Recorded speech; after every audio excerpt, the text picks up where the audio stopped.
Welcome সবাইকে career দিশারি একাডেমির YouTube চ্যানেলে। আমি তোমাদের সুদেশনা ম্যাম। আজকে আমরা যে বিষয়টা নিয়ে ক্লাস করব সেটা হচ্ছে কি হিউম্যান হেলথ অ্যান্ড ডিজিজ বা স্বাস্থ্য ও রোগ, যেটা আমাদের ক্লাস 12 পার্ট থেকে একটা খুব গুরুত্বপূর্ণ চ্যাপ্টার জেনপাস ইউজির জন্য। এবং তোমাদের যে হেলথ অ্যাপটিটিউড সাবজেক্ট আছে সেখানের মধ্যেও কিন্তু এই যে চ্যাপ্টারটার থেকেও কিছু কোশ্চেন আসতে পারে। তাই আজকে আমরা এই চ্যাপ্টারটার এমসিকিউ গুলো নিয়ে ডিটেলসে একটু আলোচনা করে নেব।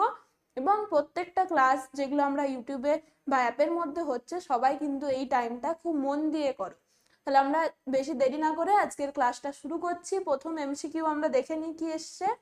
যে ফার্স্ট কোশ্চেন বলছে, আমাদের বাংলা এবং ইংলিশ দুটো ভার্সনেই কিন্তু প্রত্যেকটা কোশ্চেন দেওয়া আছে, তাই তোমাদের কারোরই প্রবলেম হওয়ার কোনো জায়গা নেই। প্রথম কি বলছে আমাদের, যে মানব দেহে প্রবেশকারী প্লাজমোডিয়ামের সংক্রামক ধাপ।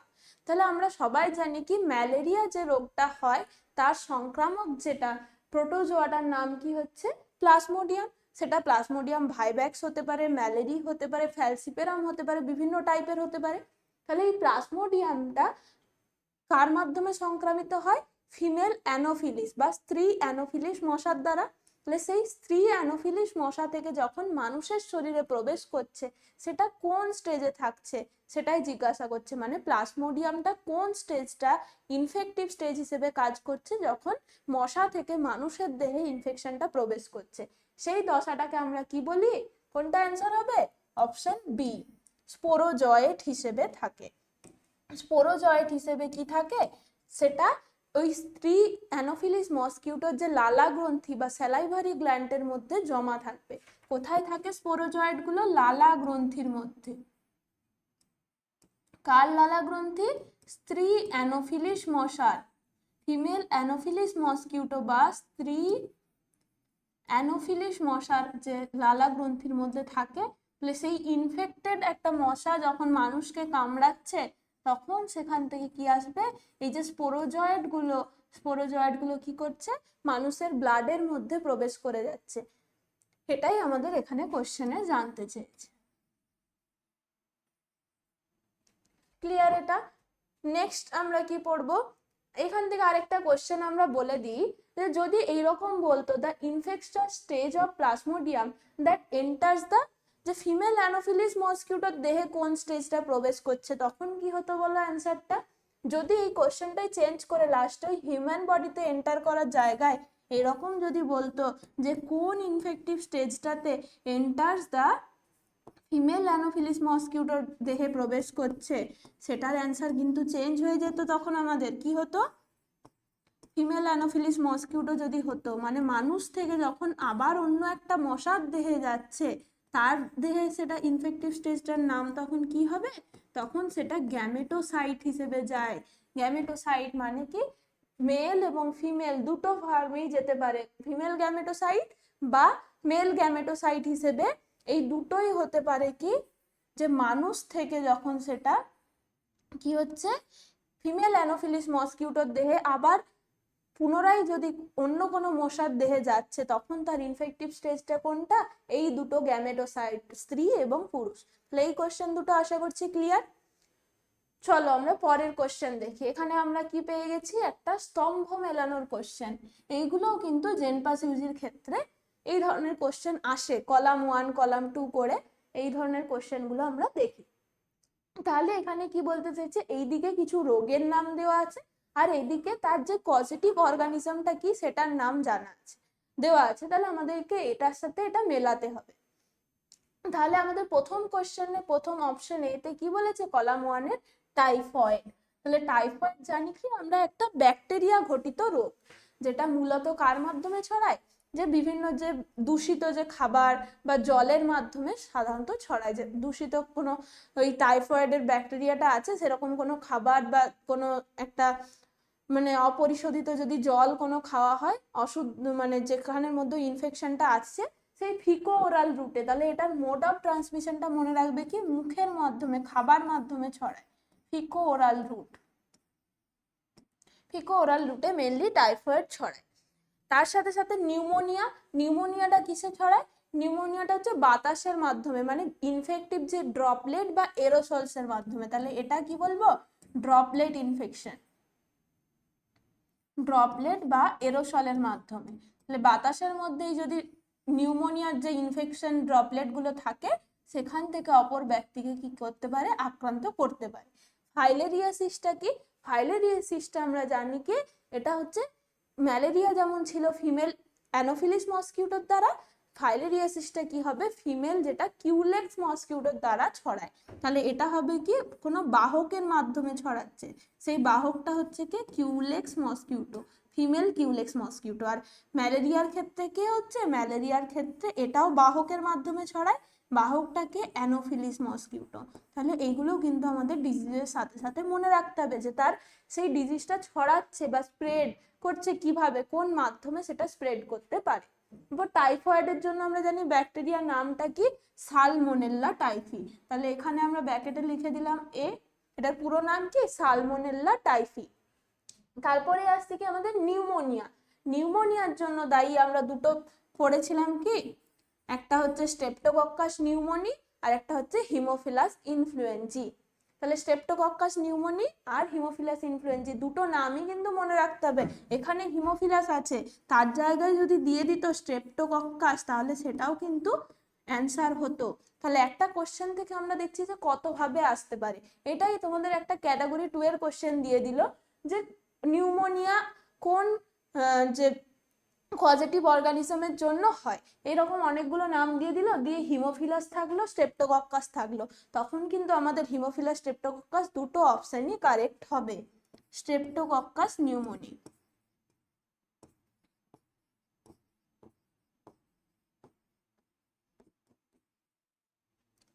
তারপরে আসছে আমাদের ফাইলেরিয়েসিস বা যেটার আরেকটা নাম হচ্ছে কি এলিফ্যান্টিয়েসিস। তো পাটা সাধারণত পায়ে দেখা যায় যে পুরো ফুলে গেছে, গোদ যেটাকে বলা হয়, পাতি বাংলা যদি বলো গোদ বলা হয়, পুরো হাতির পায়ের মতো অনেক ফুলে যায়। সেই ফাইলেরিয়েসিসটা কার জন্য হয়, উচেরেরিয়া ব্র্যাঙ্কপ্টির জন্য। এটার পজিটিভ অর্গানিজমের নাম কি, উচেরেরিয়া ব্র্যাঙ্কপ্টি। তাহলে এটা হয়ে গেল অপশন সি। আর ম্যালেরিয়া হয় আমরা জানি, ম্যালেরিয়ার জন্য অলরেডি পড়লাম, প্লাজমোডিয়ামের যে 3টে টাইপ পড়লাম, প্রত্যেকটাই কিন্তু ম্যালেরিয়া কজ করতে পারে। তাহলে এটা হয়ে গেল অপশন ডি। ক্লিয়ার? নেক্সট কোশ্চেনে আমরা যাব, কি বলছে, identify the correct pair representing the positive agent of typhoid fever.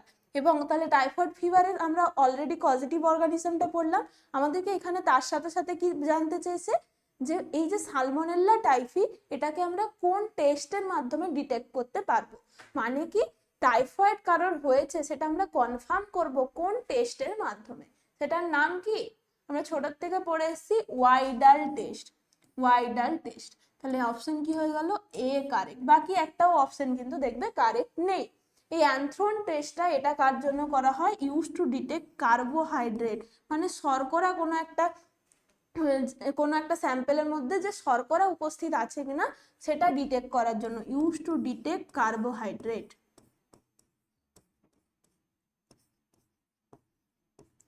Carbohydrate.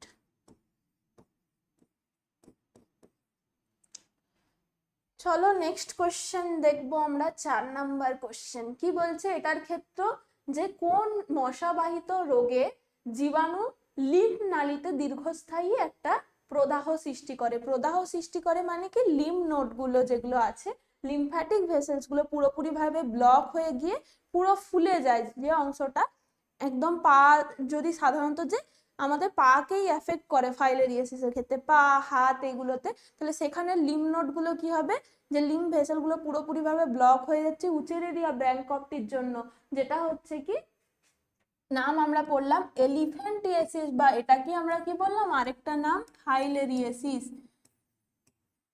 ফাইলেরিয়েসিস।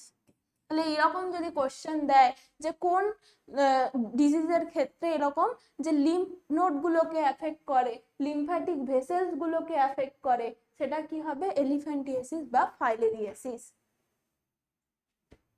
এরপর আমরা এখানে একটুখানি দেখে নিই যে ম্যালেরিয়া সংক্রান্ত কোশ্চেন কিন্তু আমাদের প্রায়ই এসে থাকে, ম্যালেরিয়ার যে সাইকেলটা নিয়ে। তাহলে এই ম্যালেরিয়া সাইকেলটা আমরা এখানে একটুখানি আলোচনা করে নেব ইজি ওয়েতে, জাস্ট একটুখানি শর্টে আলোচনা করে নিই। তাহলে প্রথমে কি বলছে, when a mosquito bites another woman, মানে একটা মশা, একটা স্ত্রী অ্যানোফিলিস মসকিউটো যার বডিতে অলরেডি যে স্পোরোজয়েড গুলো আছে, এই স্পোরোজয়েড গুলো কি করলো, এই মশাটা যখন একজনকে কামড়ালো, তার কি করছে, মশা মানুষকে কামড়ায় কেন, তার থেকে রক্ত শোষণ করার জন্য। তো যখনই সে রক্ত শোষণ করছে তার বডিতে, সেই মানুষের দেহে কি করছে, অলরেডি ওই স্পোরোজয়েডটা, তার যে লালার মধ্যে যে স্পোরোজয়েডটা ছিল সেটা ওখানে প্রবেশ করে যাচ্ছে। তারপরে এরপরে সেটা হবে কি, মানুষের শরীরে ব্লাডের মাধ্যমে, রক্তের মাধ্যমে ছড়িয়ে ছড়িয়ে ছড়িয়ে ছড়িয়ে কোথায় আসবে, লিভারের মধ্যে। লিভারের মধ্যে যখন সেটা চলে এলো, লিভারের মধ্যে আসার পরে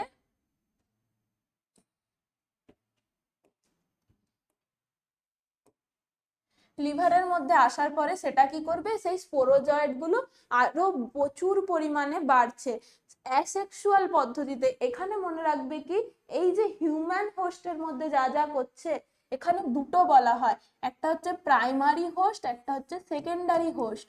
এই দুটো কোশ্চেনও কিন্তু খুব আসে। তাহলে ম্যালেরিয়ার প্রাইমারি প্লাজমোডিয়াম, যেটা আমাদের প্যাথোজেনটা, প্যারাসাইটটা, তার কি হচ্ছে, সেই ম্যালেরিয়াল প্যারাসাইটটার একজন হচ্ছে কে প্রাইমারি হোস্ট হিসেবে কাজ করে, আরেকজন হচ্ছে কে সেকেন্ডারি হোস্ট হিসেবে কাজ করে। Secondary host. তাহলে এটা অনেকে ভুল করো, গুলিয়ে যায় যে কে প্রাইমারি হোস্ট, মশাটা প্রাইমারি হোস্ট না মানুষের দেহে সেটা প্রাইমারি হোস্ট হিসেবে কাজ করছে। তাহলে প্রাইমারি হোস্ট মানে মনে রাখবে, যার দেহে সে সেক্সুয়াল ভাবে রিপ্রোডাকশন করবে।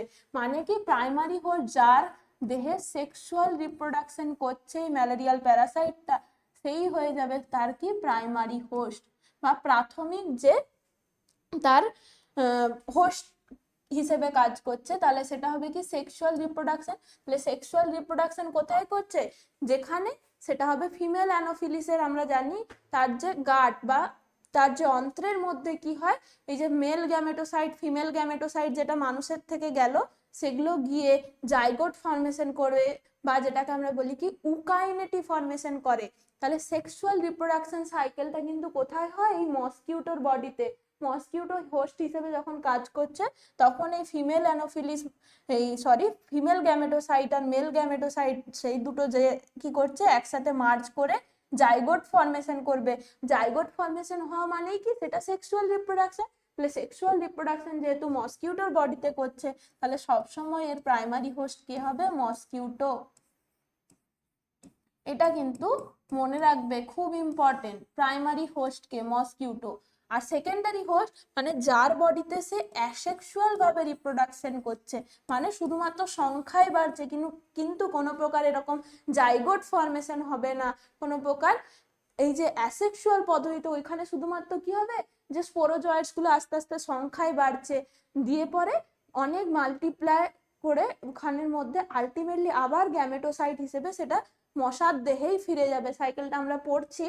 তাহলে অ্যাসেক্সুয়াল রিপ্রোডাকশন সাইকেল যেহেতু আমাদের ফিমেল মানে মানুষের দেহে হচ্ছে, তাই জন্য তারা কি হবে, হিউম্যান হবে। এক্ষেত্রে সেকেন্ডারি হোস্ট, সেকেন্ডারি হোস্ট কে হবে, হিউম্যান। এই দুটো পয়েন্ট কিন্তু খুব ভালোভাবে মনে রাখবে। এরপরে আমরা আবার সাইকেলটাতে ফিরে যাই। তাহলে মশা কামড়ালো, স্পোরোজয়েডটা এলো মানুষের শরীরে, ব্লাডের মাধ্যমে যাচ্ছে যাচ্ছে কোথায় গিয়ে পৌঁছালো, লিভারের মধ্যে। লিভারের মধ্যে আছে যে সেলগুলো, তাকে আমরা বলি কি, লিভারের যে কোষগুলো, তারা হচ্ছে হেপাটোসাইট সেল। সেই হেপাটোসাইট সেলসে যাওয়ার পরে এই যে ম্যালেরিয়াল প্যারাসাইট গুলো যেগুলো স্পোরোজয়েড হিসেবে প্রবেশ করেছিল, সেখান থেকে মানে এরকম একটা যদি এসছিল, সে এরকম ভাবে প্রচুর আস্তে আস্তে তার মাল্টিপল কপি তৈরি করছে অ্যাসেক্সুয়াল পদ্ধতিতে। কিন্তু এখানে কোনো প্রকার ওরকম সেক্সুয়াল রিপ্রোডাকশনের কোনো পদ্ধতি এখানে হবে না, অ্যাসেক্সুয়াল ভাবে রিপ্রোডিউস করে করে এরকম প্রচুর আর হচ্ছে তার কপি তৈরি করছে। কি করছে, এই যে প্যারাসাইটটা আস্তে আস্তে মাল্টিপ্লাই করছে এই লিভারের সেলের মধ্যে। এইরকম স্মল একটা কি দুটো এসছিল, সেগুলো অনেক অসংখ্য অসংখ্য এরকম করে প্রচুর হেপাটোসাইট সেলের মধ্যে এরকম যে স্পোরোজয়েড গুলো প্রচুর নিজস্ব প্যারাসাইটের অনেকগুলো কপি তৈরি করে নিল। এরপরে এই স্টেজে গিয়ে এগুলোর নাম হয়ে যাচ্ছে কি মেরোজয়েড। তাহলে প্রবেশ করেছিল স্পোরোজয়েড হিসেবে, যখন লিভারের সেলের মধ্যে এরকম মাল্টিপল কপি তৈরি করছে, তখন তার নাম হয়ে যাবে কি মেরোজয়েড। তাহলে মেরোজয়েড কোথায় ফর্ম হয়, মেরোজয়েড হচ্ছে লিভারের মধ্যে ফর্ম হয়, তা মনে রাখবে। মেরোজয়েড হলো, ও মেরোজয়েড হওয়ার পরে এই যে লিভারের সেলটা দেখছি, হেপাটোসাইট সেলের মধ্যে একটা সেলের তো ক্যাপাসিটি আছে প্রচুর, ওখানে যদি প্যারাসাইটে পুরো ঘিরে দিল, আস্তে আস্তে লিভার সেলটা ওই হেপাটোসাইট সেলটা আস্তে আস্তে বার্স্ট করে, বার্স্ট করার পরে সেটা আবার কোথায় চলে আসছে, লিভারের সেল থেকে আবার ব্লাড স্ট্রিমে চলে এলো। মানে প্রচুর তখন অসংখ্য, প্রথমে কম পরিমাণে প্যারাসাইট প্রবেশ করেছিল, লিভার সেলে প্রচুর পরিমাণে মাল্টিপল কপি তৈরি করার পরে ব্লাড স্ট্রিমে প্রচুর তখন এই প্যারাসাইটটা প্লাজমোডিয়ামের পরিমাণটা বেড়ে গেল। দিয়ে সেটা কি করবে, আমাদের ব্লাডের মধ্যে আরবিসি সেল আছে, লোহিত রক্তকণিকাকে এফেক্ট করবে। সেই লোহিত রক্তকণিকার মধ্যে যাওয়ার পরেও আবার সেম ভাবে এই যে মেরোজয়েড গুলো আস্তে আস্তে ট্রোফোমেরোজয়েড তৈরি করে, এবং সেখানেও কি করবে, সে অ্যাসেক্সুয়াল রিপ্রোডাকশন করে, মানে এক হেপাটোসাইট সেলের মধ্যে করেছিল, দিয়ে সেখান থেকে বার্স্ট করে কোথায় এলো, ব্লাড স্ট্রিমে। এই আরবিসির মধ্যে প্যারাসাইট গুলো আসার পর আবার আরবিসির মধ্যেও প্রচুর পরিমাণে ওরকম অ্যাসেক্সুয়াল রিপ্রোডাকশন করে মেরোজয়েডের পরিমাণগুলো আলো বাড়িয়ে তুলছে। আর মেরোজয়েডটা যখন আলটিমেটলি বাড়ছে, এই যে রেড সেল ব্লাড সেলগুলো কি করবে, বাস্ট করছে। সেম ভাবে প্রথমে হেপাটোসাইট বাস্ট করলো, ব্লাড স্ট্রিমে এলো, দিয়ে সেখান থেকে আরবিসিতে এলো, আরো প্রচুর পরিমাণে ডিভাইড করে অনেক প্লাজমোডিয়ামের প্যারাসাইট তৈরি হচ্ছে। দিয়ে এই যে আরবিসি যখন বাস্ট করছে তখনই আমাদের যে ম্যালেরিয়া সিমটমস গুলো দেখা যায়, যেটাকে আমরা বলি কি, আরবিসি যখন বাস্ট করে তখন যে দানাগুলো রিলিজ হয় তাকে বলা হয় হিমোজয়েন দানা। এটা কিন্তু একটা কোশ্চেন, স্টার করে নোট করে রাখো। হিমোজয়েন দানা মানে আরবিসি যখন রাপচার করবে ওই ট্রোফোমেরোজয়েড, প্রথমে লিভারের মধ্যে ছিল মেরোজয়েড, দিয়ে এলো ট্রোফোমেরোজয়েড, এই ট্রোফোমেরোজয়েড গুলো কি করছে, হিমোজয়েন দানা হিসেবে যখন আরবিসি বাস্ট করে বেরিয়ে আসছে সেগুলো হচ্ছে হিমোজয়েন দানা হিসেবে। আর এই হিমোজয়েন যখন বাইরে রিলিজ হচ্ছে, ব্লাড স্ট্রিমে চলে আসছে, তখনই ম্যালেরিয়ার সিমটমস, কাঁপুনি দিয়ে জ্বর আসছে প্রচুর, একদম 102 103 জ্বর, সোয়েটিং হচ্ছে, সমস্ত যে সিমটমস গুলো, হাড় কাঁপুনি জ্বর ম্যালেরিয়ার ক্ষেত্রে, সেগুলো সিমটমস গুলো কখন দেখতে পাবো, যখন এই হিমোজয়েন দানা রিলিজ হবে। তাহলে এটা হয়ে গেল। তারপরে কি হবে, যে এই যে কিছু পরিমাণে যে এই যে প্যারাসাইটস গুলো ছিল, কিছুটা তো আমাদের ব্লাডের মধ্যে হিমোজয়েন দানা হিসেবে বেরিয়ে গেল, বডিতে তৈরি হচ্ছে, বডির যে রেসপন্সটা তৈরি হচ্ছে, প্রচুর পরিমাণে যে ম্যালেরিয়ার যে সাইন সিমটমস গুলো আসছে, এরপরে ম্যালেরিয়ার ট্রিটমেন্ট করলে সে মানুষটা সুস্থ হয়ে যাচ্ছে। আর তারপরে কি হবে, তারপরে হচ্ছে যে যে কিছুটা পরিমাণে এই যে প্যারাসাইটস গুলো ছিল, সেই প্যারাসাইটস গুলো আলটিমেটলি কি করবে, এই যে সেক্সুয়াল স্টেজেসে চলে যাচ্ছে। মানে কি, রেড ব্লাড সেল থেকে ওই আরবিসি থেকে যে যেগুলো ছিল প্যারাসাইটস গুলো, সেগুলো কি করছে, গ্যামেটোসাইট ফর্ম করছে, ফিমেল গ্যামেটোসাইট এবং মেল গ্যামেটোসাইট ফর্ম করে সেটা ব্লাড স্ট্রিমের মধ্যে থাকছে। মানে কি, কিছুটা পরিমাণ আমাদের হিমোজান দানা হিসেবে রিলিজ হয়ে গেল ব্লাড স্ট্রিমে, ম্যালেরিয়া সিমটমস এলো, ম্যালেরিয়া রোগটাতে আক্রান্ত হলো, তার ট্রিটমেন্টের জন্য গেল, সে ম্যালেরিয়া সুস্থ হয়ে যাচ্ছে। আর কি, কিছুটা পরিমাণ ওই আরবিসির যা যা থেকে গেছে, যে আরবিসির মধ্যে যা যে প্যারাসাইটস গুলো আছে, সেই আরবিসির প্যারাসাইটটাই তার যে কিছুটা পার্ট কি হয়, ফিমেল গ্যামেটোসাইট এবং মেল গ্যামেটোসাইট ফর্ম করে, দিয়ে সেটা তার ব্লাড স্ট্রিমে থাকছে। এবার অপর একটা মশা, যে কখনো ইনফেক্ট ছিল না, একটা আনইনফেক্টেড একটা মশা এসে ওই মানুষটাকে কামড়ালো যে ম্যালেরিয়ায় আক্রান্ত ছিল, তো তার মধ্যে তার ব্লাডে কি আছে, এই যে গ্যামেটোসাইট গুলো ঘোরাফেরা করছিল, সেই গ্যামেটোসাইটস গুলো এখন চলে যাবে কার কাছে, মানুষ থেকে মশার কাছে চলে যাবে। সুস্থ মশাটা কি করলো, মানুষকে কামড়াতে এসেছিল, রক্তর সাথে সাথে গ্যামেটোসাইটস গুলোকেও নিয়ে চলে গেল।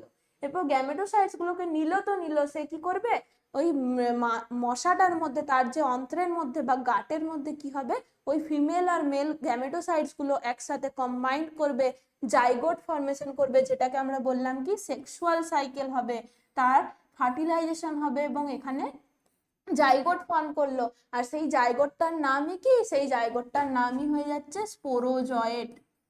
সেই জাইগোটটার নামই হচ্ছে স্পোরোজয়েট, এবং সেই স্পোরোজয়েট হিসেবে সে কোথায় থাকছে, এই যে স্পোরোজয়েটস গুলো কোথায় থাকবে, মশার ওই স্ত্রী অ্যানোফিলিস মসকিউটোর লালা গ্রন্থি যেটা আছে স্যালাইভারি গ্ল্যান্ডের মধ্যে স্টোর থাকবে। এরপর আবার এরকম ভাবে সাইকেলটা চলবে, ওই ইনফেক্টেড মশাটা যখন আবার অন্য একজনকে কামড়াবে, স্পোরোজয়েটস গুলো সেই মানুষের দেহে যাবে, দিয়ে সেম ভাবে এই সাইকেলটা রিপিট হতে থাকবে। আশা করছি ইজি ভাবে বললাম, তোমাদের কাছে এই পুরো সাইকেলটা ক্লিয়ার হয়েছে। প্লে স্টেজেস গুলো মনে রাখবে, প্রথমে মশা মানুষকে আক্রমণ করছে, আক্রান্ত করছে কোন স্টেজ? স্পোরোজয়েট। লিভার সেলে গেল, ওখানে প্রচুর পরিমাণে ওই প্যারাসাইটগুলোর পরিমাণটা বাড়ছে, নাম হয়ে গেল মেরোজয়েট। দিয়ে সেখান থেকে হেপাটোসাইট বাস্ট করে কোথায় এলো? আবার ব্লাড স্ট্রিমে এলো, আরবিসির মধ্যে আসছে, সেখানেও আরো প্রচুর পরিমাণে প্যারাসাইটের কাউন্টটা বাড়ছে, ট্রোফোমেরোজয়েট। দিয়ে কিছুটা পরিমাণ ওই আরবিসি গুলো রাপচার করে হিমোজয়েন দানা হিসেবে বেরিয়ে গেল, সেখানে সাইন সিমটমস হচ্ছে, ম্যালেরিয়া ডেভেলপ করে যাচ্ছে।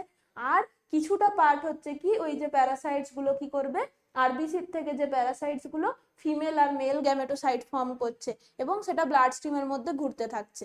এরপরে অন্য একটা মশা এসে যখন মানুষকে কামড়াবে, দিয়ে তার বডিতে মশার যে রক্ত নিচ্ছে মানুষ থেকে, তার সাথে সাথে গ্যামেটোসাইটস গুলোকেও নিয়ে চলে গেল, দিয়ে তার অন্ত্রের মধ্যে ফার্টিলাইজেশন হবে, জাইগোট ফর্মেশন হবে, স্পোরোজয়েট ফর্ম হবে, তার লালা গ্রন্থিতে জমা থাকবে, আবার পরে এরকম সাইকেল চলতে থাকবে। নেক্সট কোশ্চেনে যাব। কি বলছে আমাদের, যে which of the following sets of disease is caused by bacteria. মানে এখানে যে দুটো দুটো করে ডিজিজ কন্ডিশন দেওয়া আছে, কোন দুটো পেয়ার হচ্ছে একসাথে যারা ব্যাকটেরিয়ার দ্বারা ঘটিত? তাহলে ব্যাকটেরিয়ার দ্বারা সৃষ্ট কোনটা কোনটা হবে, এখানে দেখে কোনটা মনে হচ্ছে? আগে আমরা যেগুলো ভাইরাস আছে সেগুলোকে বাদ দিয়ে দিলেই হয়ে যাবে। এখানের মধ্যে হারপিসও ভাইরাস, ইনফ্লুয়েঞ্জা ভাইরাস, এটা কোনোভাবে হবে না। মাম্পসটা ভাইরাস, এখানে টাইফয়েড, স্মল পক্স ভাইরাস হবে না, তাহলে এটাই হবে আমাদের প্রথমেরটা হবে। কলেরা, কলেরার জন্য আমরা জানি কি ভিব্রিও কলেরি, ভিব্রিও কলেরি, তাহলে এটা হচ্ছে কি একটা ব্যাকটেরিয়া। তার সাথে হচ্ছে টিটেনাস, যেটা হচ্ছে ক্লস্ট্রিডিয়াম টিটেনি, দুটোই হবে কি আমাদের ব্যাকটেরিয়ার দ্বারা সৃষ্ট। তাহলে এটাই আমাদের অপশন, এটাই মোস্ট অ্যাপ্রোপ্রিয়েট হচ্ছে। বাকি কোনো না কোনো একটা হলেও কি ভাইরাস আক্রান্ত আছে। এখানে যেমন এটা ব্যাকটেরিয়া টাইফয়েডটা, কিন্তু স্মল পক্স গুটি বসন্ত জানি কি আমরা ভাইরাসের জন্য হয়। সেম ভাবে টিটেনাসটা হচ্ছে ক্লস্ট্রিডিয়াম টিটেনির জন্য, কিন্তু মাম্পসটা হচ্ছে কি মাম্পস ভাইরাসের জন্য। আর হারপিস ভাইরাস, ইনফ্লুয়েঞ্জা দুটোই ভাইরাস, তাহলে অপশন এ কারেক্ট হয়ে গেল। আবার আমরা একটা পেয়ে গেছি কি কলাম মেলানোর প্রশ্ন। সেখানের মধ্যে কি বলছে, প্রথমে আমাদের আসছে টিউবারকিউলোসিস। এখানে আমাদের কিসের সাথে ম্যাচ করতে বলেছে, যে তার টাইপ অফ ভ্যাকসিন। খুব ভালো কোশ্চেন একটা, তোমাদের ইমিউনাইজেশন ক্লাসে আমি ভ্যাকসিন নিয়ে ডিটেলসে আলোচনা করেছি হেলথ অ্যাপটিটিউডের, যারা এখন ওই ক্লাসটা করনি অবশ্যই গিয়ে করে আসবে। সমস্ত ভ্যাকসিন ইমিউনিটি রিলেটেড কোশ্চেন কিন্তু ওই ক্লাসটাতে খুব ভালোভাবে করানো আছে। এরপরে হচ্ছে কি, তাহলে টিবির জন্য আমরা জানি কি কি ভ্যাকসিন, নাম বলো সবাই, আগে কমেন্ট সেকশনে লেখো জলদি করে। BCG vaccine.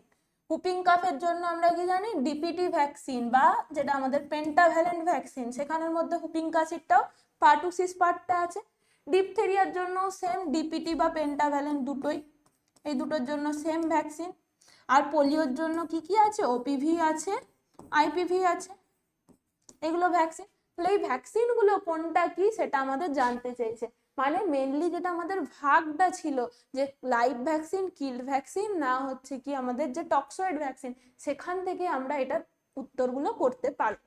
তাহলে সবার প্রথমে আমরা চলে যাই, যদি এতে চলে যাই কি টিউবারকিউলোসিস। টিউবারকিউলোসিস আমরা জানি কি টিউবারকিউলোসিস হচ্ছে একটা লাইভ ভ্যাকসিন, বিসিজি ভ্যাকসিনটা হচ্ছে একটা লাইভ ভ্যাকসিন।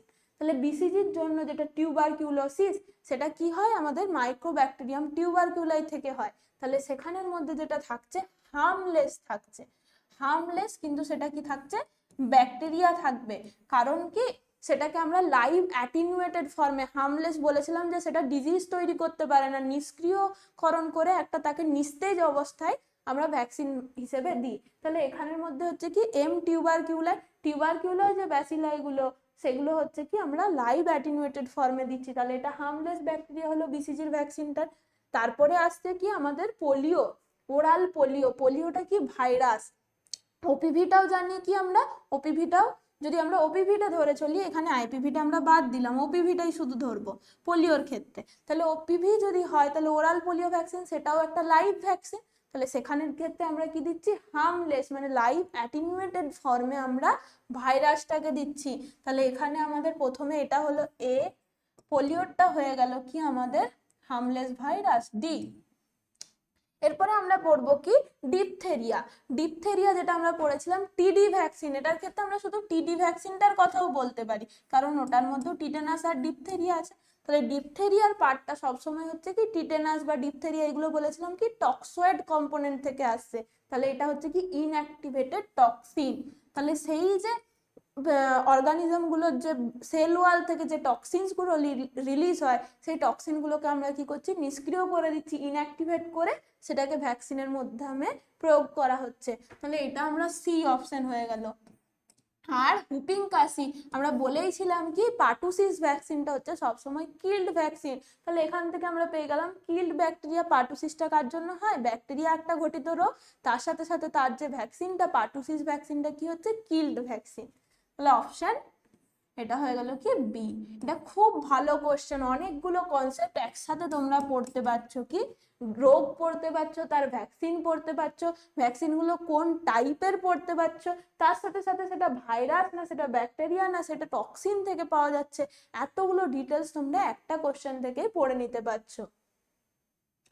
নেক্সট কোশ্চেনে আমরা যাব, কি বলছে ইনফেকশন অফ অ্যাসকারিস, অ্যাসকারিস যেটা অ্যাসকারিয়েসিস ফর্ম করে সেটা কার দ্বারা হয়। আচ্ছা কি হবে এটার ক্ষেত্রে, এটা আমরা কি জানি মশার কামড়ে হবে না, মশার কামড়ে আমাদের ম্যালেরিয়া, ফাইলেরিয়া, চিকুনগুনিয়া, ডেঙ্গু এইগুলো হচ্ছে। আর কি হবে, এই অ্যাসকারিয়েসিসটা মেইনলি হচ্ছে আমাদের রাউন্ড ওয়ার্মের জন্য হয়।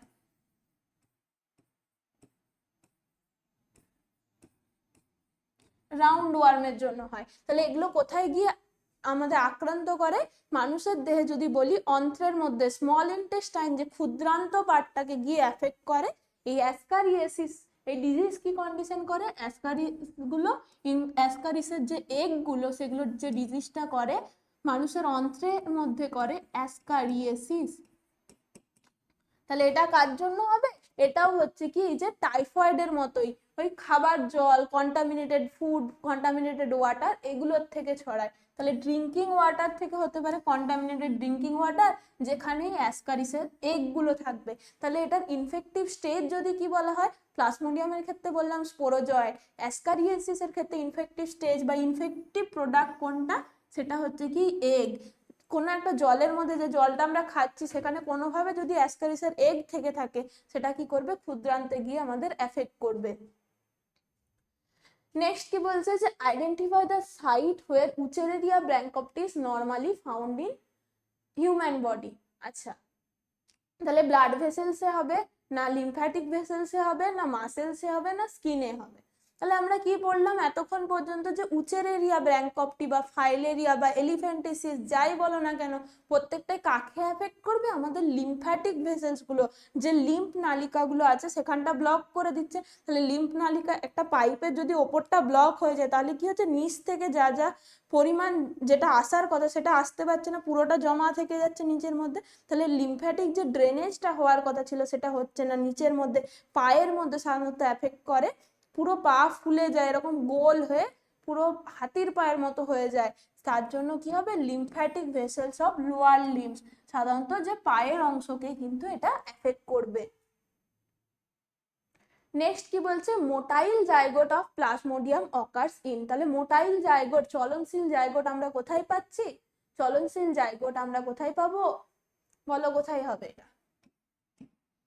চলনশীল জাইগোট কোথায় পাচ্ছি আমরা, এই যে স্ত্রী অ্যানোফিলিসের অন্ত্রের মধ্যে পাবো, যেখানে গিয়ে ফার্টিলাইজেশন হবে, জাইগোট ফর্মেশন হবে, সেখানেই তো আমরা পাবো মোটাইল গ্যামেটোসাইট বা গ্যামেট, সেটা কোথায় পাবো, চলনশীল জাইগোট তৈরি হয়ে যাচ্ছে। প্রথমে ফার্টিলাইজেশন হবে, গ্যামেটোসাইটস গুলো যাচ্ছে স্ত্রী অ্যানোফিলিসের গাটের মধ্যে, সেখানের মধ্যে কি হবে ফার্টিলাইজেশন প্রসেস হবে, জাইগোট ফর্মেশন হবে। জাইগোটটাকে মোটাইল বলা হচ্ছে কেন, কারণ সেটা সেই স্ত্রী অ্যানোফিলিসের অন্ত্র থেকে বা গাট থেকে কোথায় যেতে পারে, লালা গ্রন্থি পর্যন্ত যাচ্ছে, দিয়ে সেখানে গিয়ে স্টোর হচ্ছে, এটাই হচ্ছে কি চলনশীল জাইগোট। কোথায় পাবো, gut of female anopheles, option A correct. Next কি বলছে, তাহলে আজকে আমরা ক্লাসটাতে দেখতে পাচ্ছি খুবই গুরুত্বপূর্ণ জায়গাগুলো, যে একদম বেসিক কোশ্চেন কিন্তু দেওয়া নেই, ইম্পর্টেন্ট জায়গাগুলো যেখান থেকে একটুখানি ঘুরিয়ে হায়ার লেভেল কোশ্চেন দিতে পারে সেই সমস্ত টপিকগুলোকে, সেই সমস্ত জায়গা থেকে কোশ্চেনগুলো কিন্তু নিয়ে এসেছি। সবাই মন দিয়ে অবশ্যই ক্লাসটা করবে আর ক্লাসটা একটু লাইক করে দেবে। আর তোমাদের যা ফিডব্যাক, তোমাদের কোনো ডাউট থাকলে কমেন্ট সেকশনে গিয়ে অবশ্যই লিখবে। এবং ক্লাসটা চলো তাহলে আমরা মন দিয়ে আরো করতে থাকো। নেক্সট আমরা চলে আসছি পরবর্তী কোশ্চেন, কি বলছে, common cold is not cured by antibiotics. কেন হবে বলো তো? কমন কোল্ড, আমরা যে সাধারণ সর্দি কাশি ঠান্ডা বারবার লেগে যায়, দেখবে 2-5 দিন থাকে, যে নিজের থেকে আবার ঠিক হয়ে যাচ্ছে, তার জন্য তো আমাদের ওষুধ খেতে লাগে না, অ্যান্টিবায়োটিক খেতে লাগে না। তো সেটা কেন হচ্ছে? অনেকেই এখন করো, যে অনেকে একটুখানি ঠান্ডা লাগলো, অনেকেই করে যে ঠান্ডা লাগলো 2-5 দিন, যেটা নিজের থেকেই ঠিক হয়ে যাওয়ার কথা, শুধুই হচ্ছে প্রচুর অ্যান্টিবায়োটিক ওষুধ খেয়ে নিচ্ছে, তার জন্য আলটিমেটলি গিয়ে দেখবে আর কোনো অ্যান্টিবায়োটিকই কাজ করছে না, প্রত্যেকটা অ্যান্টিবায়োটিকের এগেনস্টে রেজিস্ট্যান্স তৈরি হয়ে যাচ্ছে। সেটা তো আমাদের একদমই করা চলবে না। তাহলে এটাই হচ্ছে কমন কোল্ড, যেটা সাধারণ সর্দি কাশি, এটা একটা ভাইরাল ডিজিজ। কারণ কি, রাইনো ভাইরাস মেনলি এটার জন্য দায়ী। নামটা কি মনে রাখবে? Rhino virus. তাহলে রাইনো ভাইরাস যদি দায়ী হয়, তাহলে ভাইরাসকে কি আমরা অ্যান্টিবায়োটিক দিয়ে মারতে পারবো? অ্যান্টিবায়োটিক কখন কাজে লাগবে? যদি কোনো একটা ব্যাকটেরিয়াল ইনফেকশন হয়, তাহলে ভাইরাল ইনফেকশন হয়েছে, আমরা দিয়ে যাচ্ছি অ্যান্টিবায়োটিক, কোনোই কাজ হবে না তার জন্যই বলা হচ্ছে কি, কারণ এটা একটা ভাইরাস ঘটিত রোগ, তাহলে অ্যান্টিবায়োটিক দিলেও আমাদের কোনো কাজ হবে না, অ্যান্টিবায়োটিকটা শুধু খাওয়া হবে। এটা মনে রাখবে সবাই, যে সাধারণ এক ঠান্ডা জ্বর কাশি হলো, সর্দি হলো, কখনোই কেউ প্রথমেই অ্যান্টিবায়োটিক খেয়ে নেবে না। 2-5 দিন 7 দিন ওয়েট করবে, দেখবে ওটা নিজের থেকেই ওটা ঠিক হয়ে যাচ্ছে, কারণ এটা একটা ভাইরাল ইনফেকশন। চলো তাহলে আমরা এরপর নেক্সট কোয়েশ্চেনটা দেখে নিই, কি বলছে আমাদের 11 নম্বর কোয়েশ্চেন, যে কমন কোল্ড এবং নিউমোনিয়ার মধ্যে ডিফারেন্স কোথায় সেটা জানতে চেয়েছে। তাহলে কমন কোল্ড মানে আমরা জানি কি, যে সাধারণ সর্দি কাশি আমরা পড়লাম যে রাইনো ভাইরাসের জন্য হয়, আর এটা মেনলি কি আপার রেসপিরেটরি ট্র্যাক্টকে আমাদের ইনফেকশন করে, upper respiratory tract infection, URTI বলা হয়। আর নিউমোনিয়াকে আমরা কি বলি? লোয়ার রেসপিরেটরি ট্র্যাক্ট ইনফেকশন, মানে মেনলি লাংসের পার্টগুলো, বিভিন্ন অ্যালভিওলাই, ব্রঙ্কিওলস, লাংসের যে পার্টগুলোকে যখন এফেক্ট করবে, তখন তাকে আমরা বলি কি লোয়ার রেসপিরেটরি ট্র্যাক্ট ইনফেকশন। তাহলে নিউমোনিয়া হচ্ছে আমাদের LRTI, শর্টে বলবো লোয়ার রেসপিরেটরি ট্র্যাক্ট ইনফেকশন। এরপরে আমরা তাহলে অপশনগুলোতে যাই, দেখছি কি বলছে, নিউমোনিয়া কমিউনিকেবল কিন্তু কমন কোল্ড নিউট্রিশনাল, এটা ভুল আছে। কমন কোল্ডটাও ইনফেকশাস, এটাও ইনফেকশাস, দুটোই ইনফেকশাস এবং কমিউনিকেবল, কিন্তু নিউট্রিশনাল প্রবলেম কোনোভাবেই নয়, এটা হলো। তারপরের অপশন দেখি, বলছে নিউমোনিয়ার ভ্যাকসিন আছে কিন্তু কমন কোল্ডের কোনো ভ্যাকসিন নেই। এটা ঠিক, আমরা সাইডে একটুখানি দাগ দিয়ে রাখি, কারণ নিউমোনিয়ার জন্য আমরা ইমিউনাইজেশনের ক্লাসে পড়েছিলাম কি, যে নিউমোকক্কাল যেটা PCV ভ্যাকসিন আছে, কিন্তু সেটা হচ্ছে মেনলি কি আমরা প্রিভেন্ট করতে পারি, ভ্যাকসিন দিয়ে আমরা কি করতে পারি, যে নিউমোনিয়া যাতে না হয় আগের থেকে ভ্যাকসিন নিতে পারি, কিন্তু নিউমোনিয়া হলে আমরা ভ্যাকসিন দিয়ে কোনো ট্রিটমেন্ট করা পসিবল না, তার জন্য এটা আমরা সাইডে রাখছি। এরপরে কি বলা হচ্ছে, যে এটা ভাইরাল, এটা হচ্ছে কমন কোল্ড ইজ ব্যাকটেরিয়াল, এটা তো ভুল আছে পুরোপুরি। রাইনো ভাইরাস আমরা কি বললাম, কমন কোল্ড হয় রাইনো ভাইরাসের জন্য, তাহলে এটা একটা ভাইরাল ইনফেকশন। সেম ভাবে নিউমোনিয়া হতে পারে কি, নিউমোনিয়া যেমন ইমোপিলাস ইনফ্লুয়েঞ্জা ভাইরাসের জন্য হতে পারে, সেম ভাবে স্ট্রেপ্টোকক্কাস নিউমোনিয়াটা কি ব্যাকটেরিয়া, তাহলে ব্যাকটেরিয়া বা ভাইরাস যে কোনো কিছুর দ্বারা কিন্তু নিউমোনিয়া হতে পারে, তাহলে এই অপশনটাও আমাদের ইনকারেক্ট হচ্ছে। নেক্সট অপশন কি বলছে, যে নিউমোনিয়া অ্যালভিওলাইকে অ্যাফেক্ট করে, যেটা আমরা আগেই বললাম, যে লাংসের বিভিন্ন ফুসফুসের যে অংশগুলো অ্যালভিওলাই, একদম যে শেষ লাংসের শেষ পার্টটা, যেটা একদম লোয়ার রেসপিরেটরি ট্র্যাক্টের পার্টকে ইনফেকশন করবে, এটা ঠিক আছে। আর কমন কোল্ড যেটা এফেক্ট করে কাকে, মেনলি আমাদের যে নাসাল মিউকোসা আছে, মানে নাক, তারপর হচ্ছে গলা, যেটা রেসপিরেটরি ট্র্যাক্ট, নাক, গলা, রেসপিরেটরি প্যাসেজ, এইগুলোতে সাধারণত এফেক্ট করছে, কার জন্য, যে সাধারণ সর্দি কাশির জন্য। তাহলে এটাই আমাদের মোস্ট অ্যাপ্রোপ্রিয়েট অ্যান্সার করব। এটাও কিন্তু কারেক্ট হবে কিছুটা দিক থেকে, কারণ ভ্যাকসিন দিয়ে আমরা নিউমোনিয়া প্রিভেন্ট করতে পারি। তাহলে যদি ক্যাটাগরি 2 এর কোশ্চেন তোমরা পাও এই ধরনের, তখন কিন্তু দুটো অপশনই করবে, তা না হলে মোস্ট অ্যাপ্রোপ্রিয়েট অপশন কিন্তু আমাদের অপশন ডি হবে। এগুলো কিন্তু খুব ভালোভাবে মাথায় রেখে অ্যান্সার করবে। চলো আমরা নেক্সট কোশ্চেনে যাই, কি বলছে, যে ম্যালেরিয়ার পরজীবীর যেটা স্পোরোজয়েট কোথায় পাওয়া যায়। অলরেডি আমরা যে ম্যালেরিয়াল সাইকেলটা ডিসকাস করলাম, তাহলে ম্যালেরিয়ার যেগুলো স্পোরোজয়েট আমরা কোথায় পাবো, সবসময় স্পোরোজয়েট কোথায় থাকছে, স্যালাইভারি গ্ল্যান্ডে থাকবে, স্যালাইভারি গ্ল্যান্ডে। দেখো দুটো অপশন আছে, একটা স্যালাইভা, একটা স্যালাইভারি গ্ল্যান্ড, লালা গ্রন্থি আর একটা হচ্ছে লালায়। তাহলে এইটা অনেকে ভুল করবে, গুলিয়ে প্রথমেই এই যে অপশনটা দেখবে, যে saliva of infected female Anopheles, এটাই করে দেবে, এটাই করে দেবে, কিন্তু মেনলি মনে রাখবে যে স্টোর কোথায় থাকছে বলেছে, কোথায় তুমি পেতে পারো ম্যালেরিয়ার পরজীবীর প্যারাসাইট গুলো। স্টোর থাকে সব সময়, কোথায় থাকে, স্যালাইভারি গ্ল্যান্ডের মধ্যে স্টোর থাকে, এটা তার জন্য স্টার দিয়ে রাখবে। তাহলে এখানে মশাটা পার্টিকুলারলি কি মশা বলে দেয়নি, তবুও বলে দিয়েছে কি লালা গ্রন্থি। তাহলে এটা হবে কি আদতে যে স্ত্রী অ্যানোফিলিস মশার লালা গ্রন্থির মধ্যে আমরা এই স্পোরোজয়েড গুলোকে পাবো। নেক্সট কি বলছে যে ringworm in humans is caused by, তাহলে রিং ওয়ার্ম যেটা হচ্ছে কি দাঁত, আমরা বলি না দাঁত চুলকানি, কোনো জায়গায় হচ্ছে যে কি স্কিনের মধ্যে মেনলি এফেক্ট করে, চুলকানি জ্বালা ভাব একটা ইরিটেশন হয়। তাহলে এই দাঁতের জন্য মেনলি কিসের জন্য হয়, এগুলো হচ্ছে কি ফাঙ্গাল ইনফেকশন, এগুলো মেনলি কি ফাঙ্গাসের জন্য হয়, এগুলো কিন্তু ব্যাকটেরিয়া বা ভাইরাসের জন্য না। এই রিংওয়ার্ম ইনফেকশন, দাঁত, হাজা, যে এই ধরনের যেগুলো সবগুলো হচ্ছে আমাদের ফাঙ্গাল ইনফেকশন। তাহলে এটা শুধু নামগুলো মনে রাখবে যে কোন কোন পজিটিভ অর্গানিজম যেগুলো এই ধরনের রিংওয়ার্ম করতে পারে। একটা হচ্ছে কি এপিডার্মোফাইটন, এপিডার্মোফাইটন,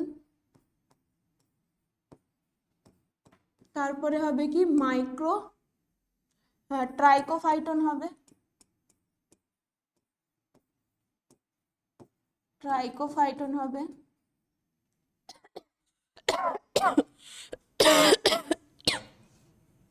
সরি,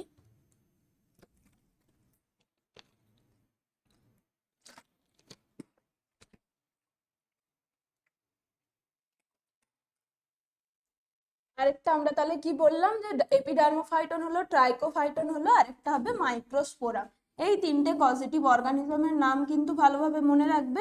যে কোনো যদি অপশন ক্যাটাগরি 2 এর দিয়ে দেয় তাহলে কিন্তু এগুলোর থেকে অ্যান্সার করতে পারবে যে দাঁত বা এই যে রিংওয়ার্ম এগুলোর জন্য কোন কোন পজিটিভ অর্গানিজম দায়ী। তিনটে নাম আমরা পড়লাম এখান থেকে, কি কি, এপিডার্মোফাইটন, ট্রাইকোফাইটন আর একটা মাইক্রোস্পোরা। নেক্সট কোয়েশ্চেন কি বলছে, which of the following is a pair of viral disease, মানে এখানে দুটোই যে পেয়ারে দেওয়া আছে দুটোকেই কি হতে হবে, ভাইরাসের দ্বারা আক্রান্ত কোনো রোগ, একটা ব্যাকটেরিয়া একটা ভাইরাস এরকম হলে চলবে না, পেয়ারটা পুরোটাই কি হতে হবে, ভাইরাল ডিজিজ। তাহলে কোনটা কোনটা হবে, প্রথমে আমরা ব্যাকটেরিয়া গুলোকে বাদ দিয়ে দিই, তাহলে দেখি অ্যান্সার পাই কিনা। রিংওয়ার্ম তো বাদ চলে যাচ্ছে প্রথমে, এটা fungal disease. Typhoid, salmonella typhi, এটা ব্যাকটেরিয়াল ডিজিজ হলো। আর কি পাবো আমরা, ডিসেন্ট্রি, যেটা অ্যামিবয়েড ডিসেন্ট্রি, এটাও হচ্ছে কি মেনলি আমাদের প্যারাসাইটস এর জন্য হচ্ছে, তাহলে এটাও হবে না। তাহলে কি হলো, প্রথমের অপশনটাই আমরা কারেক্ট পাচ্ছি। কমন কোল্ড, এই ভাইরাসটার নাম কি, রাইনো ভাইরাস। তার সাথে সাথে এডস, যেটা হচ্ছে আমাদের এইচআইভি ভাইরাসের জন্য, হিউম্যান ইমিউনো ডেফিসিয়েন্সি ভাইরাস। তাহলে দুটোই হয়ে গেল কি আমাদের ভাইরাল ডিজিজ, তাহলে অপশন এ এই ক্ষেত্রে কারেক্ট করব। তাহলে এই ধরনের কোশ্চেন গুলোর ক্ষেত্রে এরকম এলিমিনেশন প্রসেস করবে, যে আগে যে যেগুলো মনে হচ্ছে যে ব্যাকটেরিয়াল বা অন্য কোনো ডিজিজ আছে সেগুলোকে বাদ দিয়ে দেবে, তাহলেই দেখবে অপশনটা পেয়ে যাবে। যদি একদম যদি না জানা থাকে তাহলে এই এলিমিনেশন পদ্ধতিতে কিন্তু অনেক সময় দেখবে অ্যান্সার ঠিক চলে আসে। নেক্সট কি বলছে যে match the disease with appropriate item, বা সেটা তার যে প্যাথোজেন হতে পারে, প্রিভেনশন বা ট্রিটমেন্ট, মানে যে কোনো কিছু থাকতে পারে। এই সাইডে আমাদের কি কি আছে, ডিজিজ কন্ডিশন গুলো দেওয়া আছে, আর এই সাইডে হতে পারে তার পজিটিভ অর্গানিজমের নাম দেওয়া আছে, বা তার কোনো ভ্যাকসিন প্রিভেন্টিভ মেজার্স নিয়ে দেওয়া আছে, তার প্রতিরোধের উপায়, বা তার কি করে আমরা তার ট্রিটমেন্ট করব, কি করে তার চিকিৎসা করব, সেইগুলো দেওয়া আছে। চলো তাহলে আমরা প্রথমে কি দেখতে পাচ্ছি, অ্যামিবায়োসিস। অ্যামিবায়োসিস যেটা হচ্ছে কার জন্য, আমাদের এন্টামিবা হিস্টোলাইটিকার জন্য। তাহলে এই অ্যামিবায়োসিসের জন্য আমরা কি জানি, এটা মেনলি ডিসেন্ট্রি, মানে এটার ক্ষেত্রে এইটাই করব আমরা, যে স্টেরিলাইজড ওয়াটার এবং ফুড এটা ইউজ করলে আমরা এটাকে প্রিভেন্ট করতে পারবো। কারণ কি, অ্যামিবয়েড ডিসেন্ট্রি এটাও হচ্ছে আমাদের ওই যে দূষিত কোনো কন্টামিনেটেড খাবার, তারপরে কন্টামিনেটেড ওয়াটার, এইগুলোর মাধ্যমে ছড়াচ্ছে। কোনো যদি কেউ দূষিত একটা জল পান করে নেয় তাহলে সেখান থেকে কি করতে পারে, অ্যামিবয়োসিস ছড়াতে পারে।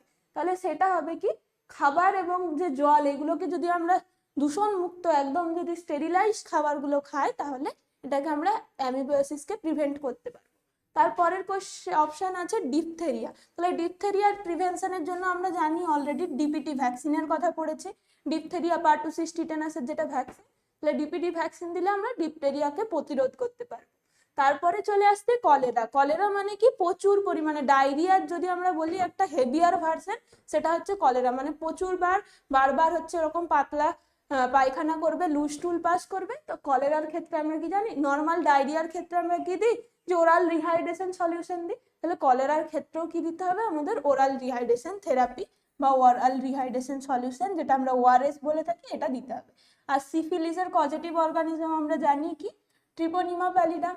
তাহলে এই দুটোর মধ্যে কিন্তু অনেকে ভুল হবে, যে অ্যামিবাসিসটাও আমাদের মেনলি খাবার জল এগুলোর মাধ্যমে ছড়াচ্ছে, কলেরাটাও ওই দূষিত জল খাবার এগুলোর থেকে ছড়ায়। তাহলে কোন অপশনটা আমরা করব? এটার ক্ষেত্রে, কলেরার ক্ষেত্রে মোস্ট অ্যাপ্রোপ্রিয়েট কিন্তু ওআরএস করবে। এটা একটু স্টার দিয়ে রাখ। নেক্সট কি বলছে, যে which of the following causes plague. তাহলে প্লেগ হচ্ছে যেটা আমরা জানি কি মেনলি ইঁদুর দ্বারা হয়, র্যাট বা ইঁদুরের দ্বারা বাহিত একটা রোগ হচ্ছে প্লেগ, যেটা প্রচুর পরিমাণে আগে যে পুরো মহামারীর আকারে প্লেগ দেখা যেত, এখন প্লেগ আর সেরকম ভাবে পাওয়াই যায় না। তাহলে এটার অর্গানিজমটার নাম কি হবে, ইয়ারসেনিয়া পেস্টিস। ইয়ারসেনিয়া পেস্টিস, অপশন সি। নেক্সট কি বলছে, আর এই লেশমেনিয়াটা কিন্তু খুব গুরুত্বপূর্ণ, এটা মনে রাখবে কি, এটার জন্য হয় কি কালা জ্বর। কালা জ্বর বলে যে রোগটা হয়, সেটার যে পজিটিভ অর্গানিজম তার মানে কি লেশমেনিয়া ডোনোভ্যানি। পরের কোশ্চেন কি বলছে, সাইজন stage of plasmodium occurs in human. আচ্ছা, তাহলে সাইজন্ট কখন বলবো, আমরা যে সাইকেলটা পড়লাম কোথাও কিন্তু আমরা সাইজন্টের কথা উল্লেখ করিনি। তাহলে সাইজন্ট মানে কি, ওই যে মেরোজয়েড গুলো তৈরি হয়েছিল আমাদের, বললাম কি যকৃতের কোষ বা লিভারের যে হেপাটোসাইট সেলগুলো, সেই যকৃত কোষে কি তৈরি হচ্ছিল, মেরোজয়েড দিয়ে সেখান থেকে কোথায় যাচ্ছিল, আরবিসির মধ্যে যাচ্ছিল মেরোজয়েড গুলো, আরো বেশি পরিমাণে মেরোজয়েড গুলো এক্সেসিভ ভাবে ডিফিশন করছিল, আরো প্রচুর ম্যালেরিয়াল প্যারাসাইট তৈরি হচ্ছিল অ্যাসেক্সুয়াল ওয়েতে। তাহলে সেইখানে এই আরবিসি এবং যকৃত কোষ পুরোটাকে মিলিয়ে কি বলছি, মানে মেরোজয়েড তারপর ট্রোফোমেরোজয়েড যেগুলো তৈরি হচ্ছে, যকৃত কোষ প্লাস আরবিসির মধ্যে পুরো সেল স্টেজটাকে একত্রে বলবো কি আমরা, সাইজন। তাহলে সাইজন মানে কি, এই যে যকৃত কোষে যা যা হচ্ছিল তার সাথে যে লোহিত রক্তকণিকার মধ্যে যে যে দশাগুলো হচ্ছিল, দুটোকে একসাথে বলবো কি আমরা, সাইজন। ক্লিয়ার? নেক্সট কি বলছে, the stage of plasmodium vivax in female Anopheles is. তাহলে অলরেডি আমরা বলেছি কি, যে ফিমেল অ্যানোফিলিস বা মশার দেহে যে সাইকেলটা হচ্ছে, সেখানে কি হচ্ছে, জাইগোট ফর্মেশন হচ্ছে। আর যেখানেই জাইগোট ফর্মেশন হয় সেই প্রসেসটাকে আমরা কি বলি, সেক্সুয়াল সাইকেল বা যৌন জনন পদ্ধতি। তাহলে এদের ক্ষেত্রে কি হবে, এটা অপশন এ হবে, সেক্সুয়াল সাইকেল। বাকি এই সমস্তগুলো যে pre erythrocytic schizogony, erythrocytic schizogony, post erythrocytic, এই সমস্তগুলো কার বডিতে হবে, সমস্তগুলোই হিউম্যান হোস্টের মধ্যে হবে, হিউম্যান হোস্টের মধ্যে হবে। তাহলে প্রি এরিথ্রোসাইটিক নামের মধ্যেই পাচ্ছি, এরিথ্রোসাইট মানে আরবিসির কথা বলা হচ্ছে, আরবিসির আগে যে যা যা স্টেপগুলো হচ্ছে, মানে যকৃত কোষে যে স্টেপগুলো হবে সেগুলো হবে কি প্রি এরিথ্রোসাইটিক সাইজোগনি। আবার যখন সেটা আরবিসি সেলের মধ্যে চলে আসছে তখন সেটা হবে কি এরিথ্রোসাইটিক সাইজোগনি। আর আরবিসি সেল থেকে যখন ওই জয়েন দানা হিসেবে রিলিজ হয়ে যাচ্ছে, আর এইদিকে কি হচ্ছে, আমাদের গ্যামেটোসাইট ফর্ম হয়ে যাচ্ছে, সেই স্টেজটাকে আমরা বলবো কি পোস্ট এরিথ্রোসাইট। আশা করছি তোমাদের ম্যালেরিয়া সাইকেল থেকে কোনো কোশ্চেন এলে এবারে তোমাদের কোনো প্রবলেম হবে না, পুরো যত ধরনের কোশ্চেন এখান থেকে আসতে পারে সমস্ত কোশ্চেনগুলো কিন্তু আলোচনা করলাম। চলো পরের কোশ্চেন কি বলছে, যে ম্যালিগনেন্ট বা টার্সিয়ান, যেটাকে আমরা ম্যালেরিয়া কোন জীবাণুটা। তাহলে ম্যালেরিয়ার ক্ষেত্রে আমরা তিনটে ধরনের জীবাণুর নাম পড়লাম অলরেডি। তাহলে এখানে বলতে চাইছে যে কোনটা সব থেকে মারাত্মক। ম্যালিগনেন্ট মানে কি জানি আমরা, ক্যান্সারের অনেক সময় ম্যালিগনেন্সি যে টার্মটা আমরা জানি কি ক্যান্সারের সাথে লিঙ্ক। তাহলে ক্যান্সারটা কি একটা মারাত্মক রোগ, যেটা হচ্ছে কি সেরকম ভাবে কোনো ট্রিটমেন্ট হয় না। সেম ভাবে ম্যালিগনেন্ট ম্যালেরিয়া বলতে কি বোঝাচ্ছে, যেটা হচ্ছে কি হিউম্যান বডিকে মারাত্মকভাবে এফেক্ট করবে, একদম কি আমাদের যে মস্তিষ্কের কোষগুলো, ব্রেনের টিস্যুগুলোকে পর্যন্ত এফেক্ট করবে। তার জন্য এটাকে আরেকটা নাম বলা হয় কি, সেরিব্রাল ম্যালেরিয়া বলা হয়। মস্তিষ্ককে খুব বেশিভাবে এটা এফেক্ট করে, সেরিব্রাল ম্যালেরিয়া। এটা কোনটা, যে প্লাজমোডিয়ামের সব থেকে যেটা মারাত্মক জীবাণুটা তার নাম কি আমরা জানি, প্লাজমোডিয়াম ফ্যালসিপেরাম। এর জন্য হচ্ছে কি আমাদের ম্যালিগনেন্ট ম্যালেরিয়া দেখা যায়, বা এটাকে বলছি কি আমাদের যে ব্রেনের টিস্যুগুলো, মস্তিষ্কের কোষকেও কিন্তু এটা এফেক্ট করতে পারে। নেক্সট কি বলছে, identify the wrong statement about immunity সম্পর্কে। আচ্ছা, তাহলে ইউটিউবে আমরা যেটা হেলথ অ্যাপটিটিউডের ক্লাস নিয়েছি ইমিউনাইজেশন, তার প্রথম দিকের পার্টটাতে দেখবে আমরা ইমিউনিটিটাকে খুব সহজে একটা মাত্র স্লাইডের মাধ্যমে আলোচনা করেছিলাম। অ্যাক্টিভ ইমিউনিটি কি, প্যাসিভ ইমিউনিটি কি, কোনটা কিসের উদাহরণ, ওইখান পার্টটা একটুখানি দেখবে, তাহলে ইমিউনিটি রিলেটেড কোশ্চেনগুলো আশা করছি প্রত্যেকটা করতে পারবে। তাহলে চলো আমাদের এখানে কোশ্চেনে কি বলছে যে ইমিউনিটি সম্পর্কে কোনটা ভুল বিবৃতি দেওয়া আছে। সবার প্রথমে বলছে কি অ্যাক্টিভ ইমিউনিটি প্রডিউসেস, অ্যান্টিবডি তৈরি করে, অ্যান্টিবডি। আচ্ছা, এটা ঠিক আছে। তারপর দেখি প্যাসিভ ইমিউনিটি মানে রেডিমেড অ্যান্টিবডি, এটাও ঠিক আছে, মানে এটা আমাদের কারেক্ট আছে, এটা কারেক্ট আছে। অ্যাক্টিভ ইমিউনিটি ইজ কুইক, এইটাই আমাদের ভুল আছে, রং স্টেটমেন্ট, এটাই হবে। কারণ কি আমরা আগেই বলেছিলাম যে অ্যাক্টিভ ইমিউনিটি মানে সেটা দীর্ঘস্থায়ী একটা সুরক্ষা দেবে, কিন্তু সেটা তৈরি হতে দীর্ঘদিন সময় লাগবে, আস্তে আস্তে ওটা কয়েক সপ্তাহ কয়েক মাস ধরে ধরে আমাদের বডিতে অ্যাক্টিভ ইমিউনিটিটা তৈরি হতে পারে। যদি কোনো ভ্যাকসিন নিই বা কোনো কারোর যদি কোনো একটা ইনফেকশন হয়ে থাকে, সেখান থেকে তার ইমিউনিটি তৈরি হতে হতে কি লাগবে, কিছুটা টাইম লাগবে। তাহলে এটা কখনোই একটা কুইক প্রসেস নয়, এটা মনে রাখবে। আর কি ম্যাটারনাল অ্যান্টিবডি মানে প্যাসিভ, এটাও ঠিক আছে। অপশন সি আমাদের এখানে রং হচ্ছে, আর রং অ্যান্সারটা আমাদের জানতে চেয়েছে। ক্লিয়ার? চলো পরের কোশ্চেন বলছে কি কিডনি প্রতিস্থাপন বা গ্রাফ প্রত্যাখ্যানের জন্য কোন ইমিউন প্রতিক্রিয়া দায়ী। তাহলে আমরা দেখি অনেকের ক্ষেত্রে দেখবে বলে যে কিডনি ফেলিওর হয়ে গেছে, তো কিডনি ফেলিওর হয়ে গেলে আমরা কি করা হয় যে অন্য কোনো যে কারোর থেকে কিডনি যার সাথে ওর ম্যাচ করবে, বিভিন্ন এখানে পদ্ধতি আছে, গ্রাফ ম্যাচ করাতে হয়, যে তার সাথে তার যে বডির নর্মাল তার যে বডির কিডনিটা ছিল তার সাথে কোনটা সব থেকে ভালোভাবে ম্যাচ করছে, কম্প্যাটিবল হবে, সেই রকম ডোনার থেকে কি করা হয়, কিডনি নেওয়া হয়। সেটা হতে পারে কোনো ফ্যামিলি মেম্বার, মেনলি অ্যালোগ্রাফট করা হয়। তাহলে সেই অ্যালোগ্রাফটের ক্ষেত্রে কি করতে হবে, যে কাউকে যদি অন্য একটা ধরলাম, একজনের কিডনি ফেলিওর হয়েছে, তার হতে পারে ভাই বোন বা মা বাবা যে কোনো কারোর কাছ থেকে অন্য একটা কিডনি তার শরীরে আমরা প্রতিস্থাপন করলাম, কিন্তু কি দেখা যাবে অন্য একজনের থেকে আসছে, বডি তো আমাদের এমনি সারাক্ষণ ইমিউন ডিফেন্সে হিসেবে কাজ করছে, অন্য কোনো বাইরে থেকে যদি আমরা একটা ফরেন বডিতে এন্টার করাই, বডি কি করতো, সেইটাকে পুরোপুরি ভাবে রিজেক্ট করে দিত, ওই কিডনিটাকেও কি করে দিত, পুরোপুরি তার ওই কিডনিটা কাজ করা বন্ধ করে দিত। কিন্তু সেটা তো হবে না, আমরা একটা কিডনি কাউকে প্রতিস্থাপন করছি, আমাদের লক্ষ্যটাই কি যাতে ওই কিডনিটা তার বডিতে কাজ করতে পারে। তার জন্য কি করা হয়, বিভিন্ন ধরনের ইমিউনো সাপ্রেসিভ এজেন্টগুলো, বিভিন্ন ড্রাগ দেওয়া হয়, যাতে তার যার বডিতে গ্রাফটিং করা হবে তার বডির ইমিউন রেসপন্সটাকে পুরোপুরি একদম কমিয়ে আনা যায়, যাতে কোনোভাবে সেই কিডনিটা বা কিডনি বাদ দিয়েও যে কোনো স্কিন গ্রাফটিং হতে পারে, যে কোনো যেগুলো অন্য বডি পার্টসের থেকে নিয়ে আমরা গ্রাফটিং করছি, সেইগুলো যাতে গ্রাফ রিজেকশন না হয়, তার জন্য কি করতে হয়, ইমিউনো সাপ্রেসিভ এজেন্ট দিতে হয়। একটা নাম মনে রাখবে ইমিউনো সাপ্রেসিভ এজেন্টের, যেটা হবে কি সাইক্লোস্পোরিন এ, সাইক্লোস্পোরিন এ, এই ধরনের কিছু ইমিউনো সাপ্রেসিভ ড্রাগগুলো দিতে হয়। হলো, তাহলে এটা মেনলি কার জন্য হয়, এটা হচ্ছে আমাদের বডির যে টি সেল মিডিয়েটেড, টি সেলের মধ্যে আমরা কি কি পড়েছিলাম, টি হেল্পার সেল, তারপরে হচ্ছে কি যেগুলো হচ্ছে সাইটোটক্সিক টি সেল। তাহলে মেনলি যেটা আমাদের সেল মিডিয়েটেড ইমিউনিটি, সেটাই হচ্ছে এই গ্রাফ রিজেকশনের জন্য দায়ী। তাহলে অপশন কি হবে এ। তাহলে এই সেল মিডিয়েটেড ইমিউনিটি মেনলি কোন সেলগুলো এফেক্ট করে, গ্রাফ রিজেকশনের জন্য দায়ী কোন সেলগুলো, মনে রাখবে কি টি সেল দায়ী গ্রাফ রিজেকশনের জন্য। নেক্সট কি বলছে, কোলোস্টাম ইজ ইম্পর্টেন্ট। তাহলে কোলোস্টাম মানে কি, প্রথমেই যে বাচ্চা একজন জন্মগ্রহণ করার পর মা যে প্রথম 1-2 দিন যে একদম হলুদ একটা থকথকে টাইপের একটুখানি স্টিকি টাইপের একটা দুধ বার করে, সেটাকে বলছি কি আমরা কোলোস্টাম। এটা কিন্তু এই যে নবজাতকটার জন্য খুবই উপকারী, বিভিন্ন ধরনের ইমিউনোগ্লোবিউলিন গুলো থাকছে অনেক বেশি, তার মধ্যে কি প্রোটিন জাতীয় যে প্রোটিন কম্পোনেন্টটা অনেক বেশি থাকে কোলোস্টামে। তাহলে ওই ছোট বাচ্চাটা যে জন্মাচ্ছে তার পুষ্টিগত সমস্ত কিছু সোর্স কোথার থেকে পাবে, সেই কোলোস্টাম থেকে। তাহলে কোলোস্টামের মধ্যে কি থাকে, ভোরে ভোরে আইজিএ ইমিউনোগ্লোবিউলিন এটা প্রেজেন্ট থাকে, যেটা বাচ্চাকে ইমিডিয়েট তার যে প্যাসিভ ইমিউনিটি প্রদান করতে সাহায্য করে। আর এই আইজি এর আরেকটা নাম মনে রাখবে কি, এটাকে বলা হয় সিক্রেটারি অ্যান্টিবডি।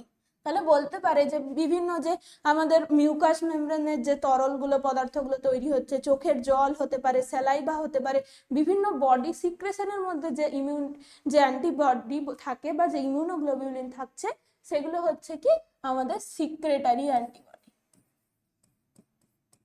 বা সিক্রেটারি ইমিউনোগ্লোবিউলিনও বলা হতে পারে। আইজি শর্টে লিখলাম, তাহলে সিক্রেটারি অ্যান্টিবডি বা সিক্রেটারি ইমিউনোগ্লোবিউলিন। নেক্সট কি বলছে, which is not a auto immune disease. তাহলে এতক্ষণ আমরা ইমিউনিটি নিয়ে ডিসকাস করলাম, তাহলে অটো ইমিউন মানে এইরকম একটা কন্ডিশন, এইরকম ভাবো যে কি তার বডির নিজের থেকে বডির যে সেলগুলো আছে তার এগেনস্টে ইমিউনিটি তৈরি করবে। মানে এইরকম কন্ডিশনটা বডি আমরা জানি কি ইমিউনিটি তৈরি করে সবসময় কোনো ফরেন পার্টিকেলের এগেনস্টে কাজ করার জন্য।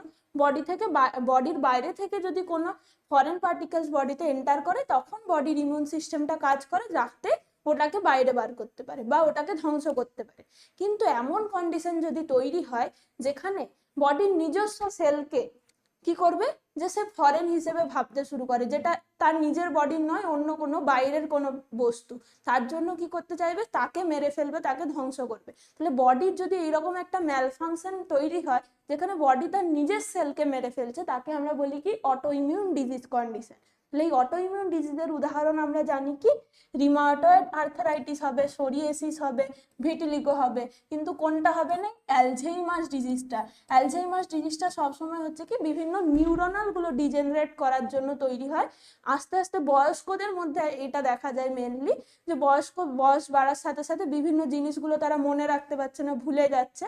এই অ্যালঝেইমার ডিজিজটা হচ্ছে কি নিউরনের ফাংশনগুলো, নিউরো ডিজেনারেটিভ ডিজিজ বলা হয়। নিউরনসগুলো আস্তে আস্তে তার ফাংশনটা কমে গেলে মেমোরি লস হয়, কোনো এই কাজটা করছে সামান্য কিছুক্ষণ পরে আসে মনে রাখতে পারবে না যে কি করেছে। এই ধরনের ডিজিজটাকে আমরা বলি কি অ্যালঝেইমার্স ডিজিজ। নেক্সট তাহলে আমরা 24 নাম্বার কোশ্চেনটা দেখি কি বলছে, যে to confirm the antibody deficiency. সেক্ষেত্রে কি বলছে যে আমাদের কি দেখতে হবে, যে অ্যান্টিবডি যদি বডিতে ডেফিসিয়েন্সি হয় তাহলে কিসের মাধ্যমে আমরা নিশ্চিত করতে পারবো যে বডিতে অ্যান্টিবডির পরিমাণটা কত, সেটাই জানতে চেয়েছে। তাহলে আমরা জানি কি ব্লাডের মধ্যে বিভিন্ন কিছু থাকে, ব্লাডের সেলগুলো থাকে, সেম ভাবে হচ্ছে কি ব্লাডের মধ্যে কিছু আমাদের গ্লোবিউলিন প্রোটিন থাকে। সেই গ্লোবিউলিন প্রোটিনগুলোই কি হিসেবে কাজ করে, আলটিমেটলি যে অ্যান্টিবডি ফর্মেশন হচ্ছে সেটার মধ্যে কি কম্পোনেন্ট থাকছে, ওই গ্লোবিউলিন গুলোই থাকছে। তাহলে আমরা যদি সিরাম গ্লোবিউলিন লেভেলটা চেক করি তাহলে কি দেখতে পাবো, যদি সিরাম গ্লোবিউলিন লেভেলটা কম থাকে বডির মধ্যে তাহলে বুঝতে হবে কি যে আমাদের অ্যান্টিবডির পরিমাণটা কম হচ্ছে, অ্যান্টিবডির ঘাটতি হচ্ছে বডিতে। তাহলে সব সময় কোনো কিছু কিছু ডিজিজের ক্ষেত্রে আমরা দেখবো যে রোগের ক্ষেত্রে অ্যান্টিবডির পরিমাণটা বডিতে কমে যায়। তাহলে সেটা আমরা কিসের মাধ্যমে বুঝতে পারবো, ডিরেক্ট তো অ্যান্টিবডি দেখা যায় না। তাহলে ব্লাডের মধ্যে আমাদের এই সিরাম গ্লোবিউলিন লেভেলটাকে চেক করতে হয়, যেটা ডিরেক্টলি ইন্ডিকেট করে কাকে, অ্যান্টিবডির পরিমাণকে। ক্লিয়ার? চলো পরের কোশ্চেন। এটা সবাই পারবে আশা করছি, যে মানুষের দুধে সব থেকে বেশি, মানুষের দুধে বলতে এখানে কি বোঝাতে চাইছে, এখানে কোলোস্টার্মের কথা বলা হচ্ছে।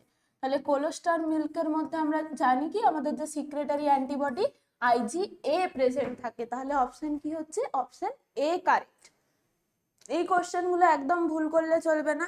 আর IgG আমরা জানি কি এটা হচ্ছে আমাদের যে প্লাজেন্টা এবং অমরার মাধ্যমে মাতৃদেহ থেকে ফিটাসের মধ্যে ট্রান্সফার হয় এই IgG।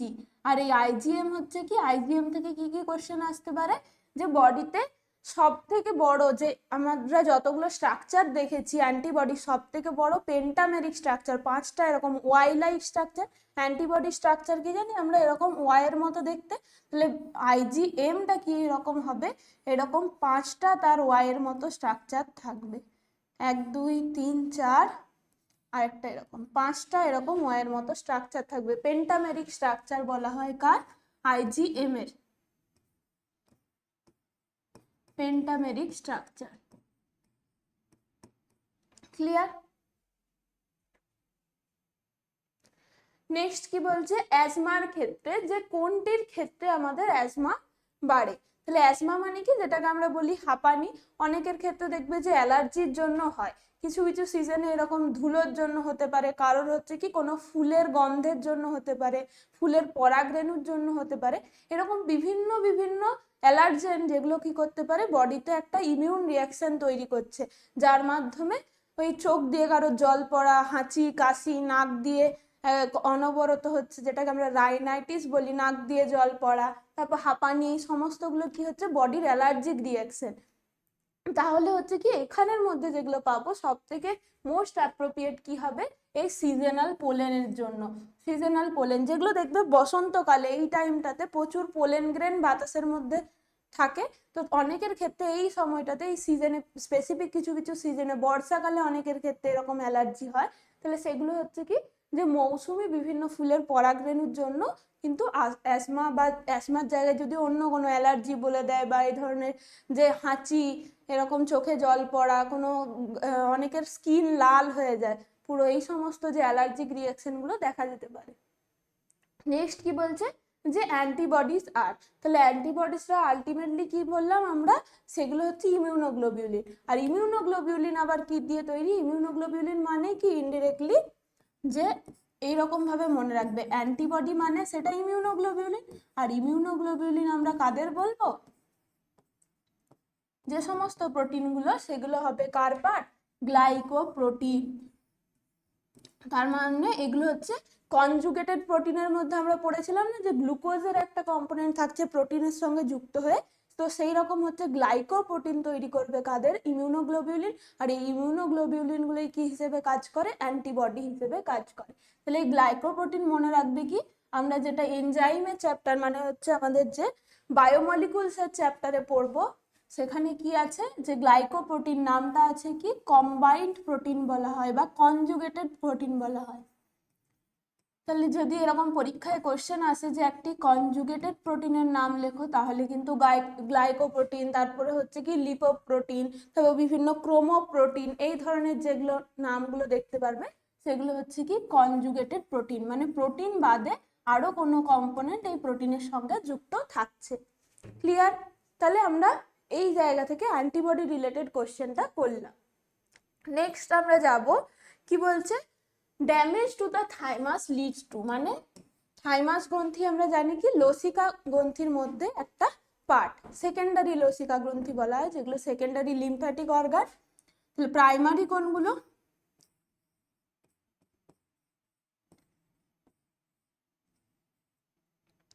প্রাইমারি হচ্ছে, সরি থাইমাসটা আমাদের প্রাইমারির মধ্যে আসবে, সেকেন্ডারির মধ্যে টনসিল আসবে, তারপরে হচ্ছে যেগুলো স্প্লিন আসবে, পেয়ার্স প্যাচেস আসবে। তাহলে প্রাইমারি লিম্ফ অর্গান মানে যেখান থেকে আমাদের বি লিম্ফোসাইট টি লিম্ফোসাইট গুলো তৈরি হচ্ছে এবং ম্যাচিওর হচ্ছে, সেই সমস্ত অর্গানগুলোকে আমরা কি বলবো, প্রাইমারি বা প্রাথমিক লসিকা গ্রন্থি। তাহলে প্রাইমারির মধ্যে কি কি পড়বো বললাম, বোন ম্যারো হবে আর একটা থাইমাস হবে, এই দুটো মনে রাখবে। তাহলে প্রাথমিক কেন বলছি, যে যে জায়গাতে বি সাইড মানে বি লিম্ফোসাইট টি লিম্ফোসাইট এগুলো তৈরি হচ্ছে এবং তারা যে ম্যাচিওর হচ্ছে, সেই জায়গাগুলোকে আমরা বলবো প্রাথমিক গ্রন্থি। তাহলে সেটা কোন কোন হবে, বোন ম্যারো থেকে জানি আমরা বি আর টি দুটোই তৈরি হচ্ছে, তার সাথে সাথে থাইমাস গ্রন্থিতে কি হয়, টি লিম্ফোসাইট গুলো ম্যাচিওর হয়। তাহলে এই দুটো হয়ে গেল। আর সেকেন্ডারির নামগুলোও তাহলে আমাদের মনে রাখতে হবে সাথে সাথে। ক্যাটাগরি 2 এ এরকম কোশ্চেন দিয়ে দিতে পারে, 2-3টে অপশন থাকলো, দিয়ে বলে দিল কোনগুলো হচ্ছে আমাদের গৌণ লসিকা গ্রন্থি। তাহলে সেকেন্ডারি কোনগুলো হবে, টনসিল হবে, তারপরে আসবে কে, টনসিলের পরে স্প্লিন বা যেটাকে আমরা বলি কি স্প্লিহা, আর কি আসবে, পেয়ার্স প্যাচেস আসবে। এই নামগুলো মনে রাখবে। ক্লিয়ার? তাহলে আমরা এখন কোশ্চেনে ফিরে আসবো। কি বলতে চাইছে, আমরা থাইমাসের ফাংশন কি পড়লাম, যে বোন ম্যারো থেকে টি লিম্ফোসাইট বি লিম্ফোসাইট দুটোই তৈরি হচ্ছে, কিন্তু টি লিম্ফোসাইটের ম্যাচুরেশন কোথায় গিয়ে হচ্ছে, থাইমাসের মধ্যে গিয়ে হয়। তাহলে থাইমাস গ্রন্থিটা যদি আস্তে আস্তে ড্যামেজ হয়ে যায়, তাহলে কি দেখতে পাবো আমরা, যে টি সেল গুলো ম্যাচিওর হতে পারবে না। আর টি সেল আমাদের কোন ইমিউনিটি দেয়, টি সেল হচ্ছে আমাদের সেল মিডিয়েটেড ইমিউনিটির জন্য দায়ী। তাহলে থাইমাস ড্যামেজ হচ্ছে মানে কি, টি লিম্ফোসাইট ম্যাচিওর হচ্ছে না, আর টি লিম্ফোসাইট ম্যাচিওর না হওয়া মানে কি হবে, আমাদের যে সেল মিডিয়েটেড ইমিউনিটি বা কোষ ভিত্তিক অনাক্রম্যতা সেটা ক্ষতিগ্রস্ত হবে। ক্লিয়ার? আর যদি বলতো যে বোন ম্যারো যদি ড্যামেজ হচ্ছে, এরকম কোশ্চেনটা দিত এটার জায়গায় যে damage to the bone marrow leads to, তখন কিন্তু আমাদের পুরোপুরি যে সেল ভিত্তিক এবং রস মানে যেটা আমরা বলছি হিউমারাল ইমিউনিটি, রস ভিত্তিক এবং কোষ ভিত্তিক দুটো ইমিউনিটি কিন্তু অ্যাফেক্টেড হতো। এই কোশ্চেনটাও মনে রাখবে। যদি এই থাইমাসের জায়গায় এখানে বোন ম্যারো ড্যামেজ দিয়ে দিত, তাহলে কিন্তু আমাদের বডির অনেক কিছু এফেক্ট হতো, কারণ বোন ম্যারো একটা ইম্পর্টেন্ট অর্গান যেখান থেকে আরবিসি, ডাব্লিউবিসি এগুলো পুরোপুরি তৈরি হয়। তার সাথে সাথে এই যে বি লিম্ফোসাইট, টি লিম্ফোসাইট তৈরি হচ্ছে। তাহলে যদি বোন ম্যারো ড্যামেজ হতো, তখন কিন্তু আমাদের যে সেল মিডিয়েটেড তার সাথে সাথে হিউমারাল ইমিউনিটি দুটোই অ্যাফেক্টেড হবে। ক্লিয়ার? প্লাস হিউমারাল দুটোই অ্যাফেক্টেড হবে। নেক্সট কোশ্চেন যাব, বলছি কি শর্ট লিভড ইমিউনিটি। এটা তোমাদের ইমিউনাইজেশনের ক্লাসে অনেক ভালোভাবে পড়ানো আছে। তাহলে শর্ট টাইমের জন্য কাজ করবে, আর হচ্ছে কি যে ইমিডিয়েট কাজ করছে যখন থেকে আমরা ইমিউনোগ্লোবিউলিন দিই, তাহলে সেটা কি হবে, সেটা হচ্ছে আমাদের প্যাসিভ ইমিউনিটি হবে, প্যাসিভ ইমিউনিটির পার্ট। আর অ্যাক্টিভ মানে কি, সেটা দীর্ঘস্থায়ী হবে, কিন্তু কি কিছুদিন টাইম লাগবে অ্যাক্টিভ ইমিউনিটি তৈরি হতে। পরের কোশ্চেনে যাই, আমাদের 30 নাম্বার কোশ্চেন কি বলছে যে ইন্টারফেরন্স আর প্রডিউস। তাহলে ইন্টারফেরন মানে কি, ইন্টারফেরন মেনলি তৈরি হয় কোনো ভাইরাস দ্বারা এফেক্ট যদি হয় আমাদের বডিতে, যদি ভাইরাস ইনফেকশন হয়, তাহলে ভাইরাল ইনফেকশন হলে কি, এটা যদি অনেকগুলো সেল হয়, এগুলো এরকম পরপর অনেক কটা সেল আছে, তারপর কি হবে, ধরলাম এই সেলটা ভাইরাসে আক্রান্ত হয়েছে, এই সেলটা প্রথম ভাইরাসে আক্রান্ত হয়েছে। তাহলে নর্মাল বডিতে আমাদের হিউম্যান ফিজিওলজি কি কাজ করে, একটা সেল যদি ভাইরাস দ্বারা আক্রান্ত হয়, সে একটা কেমিক্যাল রিলিজ করে, সেই কেমিক্যালটা কি করবে, এরকম ভাবে বাকি সেলগুলোকে সিগন্যাল পাঠাবে যে সে নিজে ভাইরাস দ্বারা আক্রান্ত হয়েছে, তার জন্য যাতে কোনোভাবে অন্য সেলগুলো ভাইরাস আক্রান্ত না হয়, আগের থেকে তাদেরকে ইনফরমেশনটা পাঠিয়ে রাখবে। তাহলে সেই ইনফরমেশনটা কিসের মাধ্যমে পাঠাবে, সেই ইনফরমেশনটা কিছু রাসায়নিক পদার্থ সিক্রেশনের মাধ্যমে। সেই রাসায়নিক পদার্থটাই কি হচ্ছে, ইন্টারফেরন। তাহলে ইন্টারফেরন কখন হবে, যদি একটা সেল ভাইরাসের দ্বারা আক্রান্ত হয়, তাহলে সেই ভাইরাস আক্রান্ত কোষটা কি করবে, এক ধরনের রাসায়নিক পদার্থ মানে সিক্রেট করবে, সেই সিক্রেশনটা কি করবে, বাকি সেলগুলোকে সিগন্যাল পাঠাবে যে তারা আগের থেকে যাতে ওই ভাইরাসের এগেনস্টে ইমিউনিটি তৈরি করে রাখে। এটা হচ্ছে নর্মাল ফিজিওলজিক্যাল মেকানিজম। কিন্তু যদি দেখা যায় যে তাহলে তো কারোর যদি এইচআইভি ভাইরাসে আক্রান্ত হতো, তাহলে তো সেই ইন্টারফেরন তৈরি করে এরকম পাশের সেলগুলোকে জানিয়ে দিত, তাহলে আর এইচআইভি বডিতে ছড়াতে পারতো না। কিন্তু যখন হচ্ছে কি যে এইচআইভির মতো ভাইরাস তারা কি করে, একটা সেলকে আক্রান্ত করে, পাশাপাশি প্রচুর সেলকে, কারণ তার ডিএনএটা কি হয়, বারবার রেপ্লিকেট হতে থাকে। আরএনএ থেকে প্রথমে হচ্ছে যে রিভার্স ট্রান্সক্রিপ্টেজ যে আমরা কি জানি ডিএনএ তৈরি করে নেয়, সেই ডিএনএটা বারবার রেপ্লিকেট করতে থাকে, তার ফলে ইন্টারফেরনের জন্য যেটুকু কাজ সেটা কিন্তু মিনিমাইজড হয়ে যায়। মানে ইন্টারফেরনের মাধ্যমে যে ইমিউনিটি সেলগুলো তৈরি করছে, আগের থেকে যে রেসপন্সটা তৈরি করছে, সেটা কিন্তু এইচআইভির ক্ষেত্রে পসিবল হয় না। নেক্সট কি বলবে যে অ্যান্টিজেনস আর প্রেজেন্ট অন। অ্যান্টিজেন কোথায় থাকে, অ্যান্টিজেন আমরা সবসময় জানি কি একটা কোষের বাইরে থাকছে, তার যে সেল মেমব্রেনের মধ্যে থাকছে।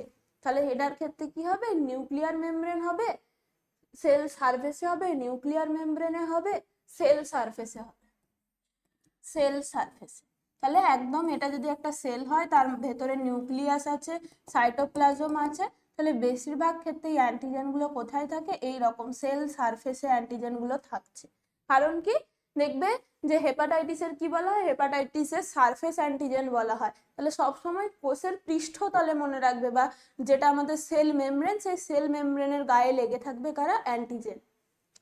তোমাদের জন্য একটা কোশ্চেন দিলাম, কমেন্ট সেকশনে সবাই একটুখানি লিখবে যে অ্যান্টিবডির যে স্থানে অ্যান্টিজেন যুক্ত হয় তাকে কি বলে। অ্যান্টিবডির যে স্থানে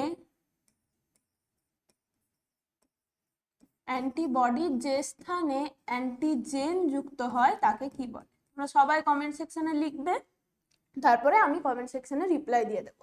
তাহলে যে স্থানে অ্যান্টিজেন যুক্ত হয় তাকে কি বলে। আর সেম ভাবে উল্টোটাও তাহলে লিখে দেবে যে অ্যান্টিজেনের যে স্থানে অ্যান্টিবডি সাথে যুক্ত হচ্ছে সেই জায়গাটাকে কি বলে। ক্লিয়ার? এটার অ্যান্সার তোমরা কমেন্ট সেকশনে সবাই গিয়ে লেখো, আমি কমেন্ট সেকশনে অ্যান্সার দিয়ে দেব। চলো আমরা নেক্সট কোশ্চেনে যাই।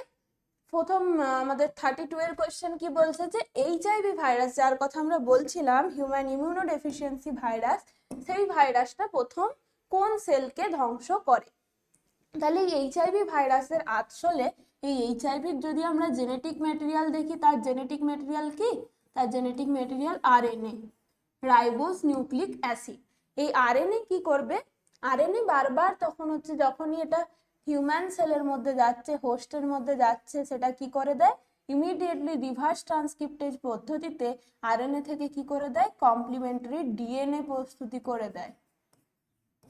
সিডিএনএ হলো এই সিডিএনএ বা কমপ্লিমেন্টারি ডিএনএ, এটাই কি করে? তারপরে যে হিউম্যান সেলের মধ্যে যে ডিএনএ আছে তার সাথে সাথে ইন্টিগ্রেট হয়ে, মানে একসাথে যে সেলের নর্মাল ডিএনএ তার সাথে সাথে এই যে এইচআইভির যেটা আরএনএ থেকে ডিএনএ প্রস্তুত হয়েছে, সেই ডিএনএটা কি করবে? প্রচুর পরিমাণে রেপ্লিকেশন পদ্ধতিতে বারবার সেলফ রেপ্লিকেট করছে। তাহলে সেই সেলফ রেপ্লিকেট করলে প্রথম যে সেলগুলোকে এফেক্ট করে তারা হচ্ছে কি? হেল্পার টি সেল। এই হেল্পার টি সেলেরই আরেকটা নাম হচ্ছে কি? অনেকে শুনে থাকবে যে CD4 সেল বলা হয়।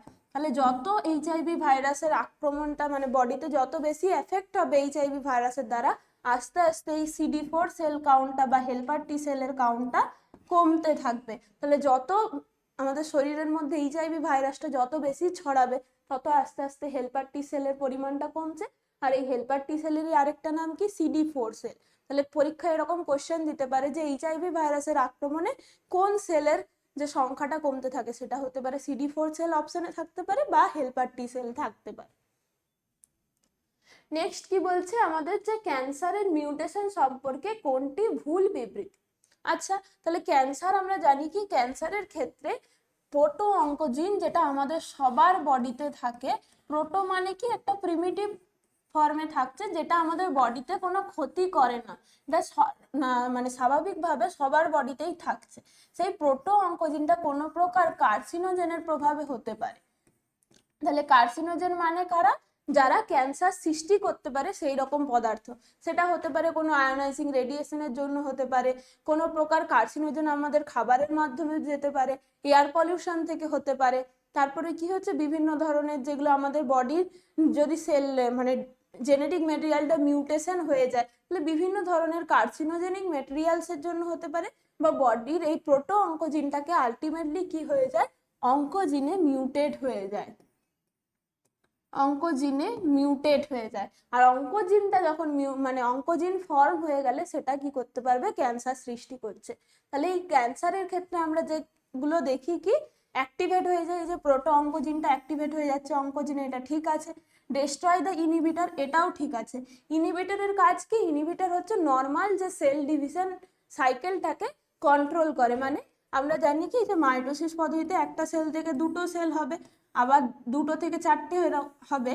এরকম যে কন্ট্রোলড ওয়েতে, মানে একটা নির্দিষ্ট ছন্দমাফিক যে কোষ বিভাজনের প্রক্রিয়া, সেটাকে কন্ট্রোল করে কি? ইনহিবিটর। কিন্তু এই যখনই কোনো সেল ক্যান্সারে আক্রান্ত হবে, তার যে ইনহিবিটরটা পুরোপুরি ডিস্ট্রয় হয়ে যায়। তার জন্য মানে একটা সেল থেকে আনকন্ট্রোল ওয়েতে অনেক একগুচ্ছ কোষ কি হতে পারে? তৈরি হতে পারে। ক্যান্সার আক্রান্ত কোষের ক্ষেত্রে কি হয়? অনিয়ন্ত্রিত বিভাজন হয়, দিয়ে একগুচ্ছ কোষ সমষ্টি তৈরি করতে পারে, যেটা নর্মাল ভাবে পসিবল না। তাহলে এটাও আমাদের অপশন ঠিক আছে। কোনটা আমাদের ভুল জানতে চেয়েছে? ইনঅ্যাক্টিভেট কন্ট্রোল, এটাও ঠিক আছে। মানে যে এখানে নিয়ন্ত্রণ বলতে কি বোঝাচ্ছে? ওই যে সেল সাইকেল, সেল ডিভিশন, যে একদম প্রথমে হচ্ছে আমাদের G1 G2 দিয়ে একদম মাইটোসিস ফেজে যাবে, দিয়ে একটা সেল ডিভিশন হচ্ছে, এরকম নর্মাল যে মেকানিজমটা, সেই নিয়ন্ত্রণটাকে পুরোপুরি কি করবে? নষ্ট করে দিচ্ছে ক্যান্সারের মাধ্যমে। কিন্তু এই যে এটা বলেছে ইনহিবিট টেলোমারেজ, এটাই ভুল আছে। এটা কি হতো? অ্যাক্টিভেট করে দেয় টেলোমারেজকে। ক্যান্সারে আক্রান্ত হলে কি হয়? টেলোমারেজ, টেলোমারেজ আমরা কি জানি যে একদম শেষ প্রান্তগুলোতে থাকছে টেলোমিয়ার রিজনে। তাহলে সেই টেলোমারেজ অ্যাক্টিভেট করার ফলে কি হয়? কন্টাক্ট ইনহিবিশন বলে একটা টার্ম পড়েছিলে, মনে আছে?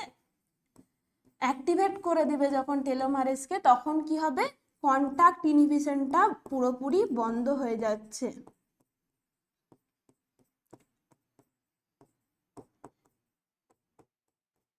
কন্টাক্ট ইনহিবিশনটাকে কি করবে, প্রিভেন্ট করবে। তাহলে এই কন্টাক্ট ইনহিবিশন মানে কি, একটা সেল যদি ক্যান্সার আক্রান্ত হলো সেটা অনিয়ন্ত্রিত ডিভিশন হচ্ছে, অনিয়ন্ত্রিত তার বিভাজন হচ্ছে, এইরকম যদি হয় তখন কি হয়, আমাদের বডির নর্মাল মেকানিজম হয় কি, ওই ইন্টারফেরনের মতো ঠিক পাশাপাশি যে কোষগুলো আছে তাদেরকে বাঁচানোর জন্য এই সেলটা কি করতো, পাশাপাশি তার কন্ট্যাক্টে যে সমস্ত সেলগুলো আছে তাদেরকে সিগন্যাল দিয়ে দিত, যাতে তারা এই যে অনিয়ন্ত্রিত বিভাজন এই সেলগুলোর আর বাকি সেলগুলোর যাতে না হয়, সেই প্রসেসটা হচ্ছে কি কন্ট্যাক্ট ইনহিবিশন।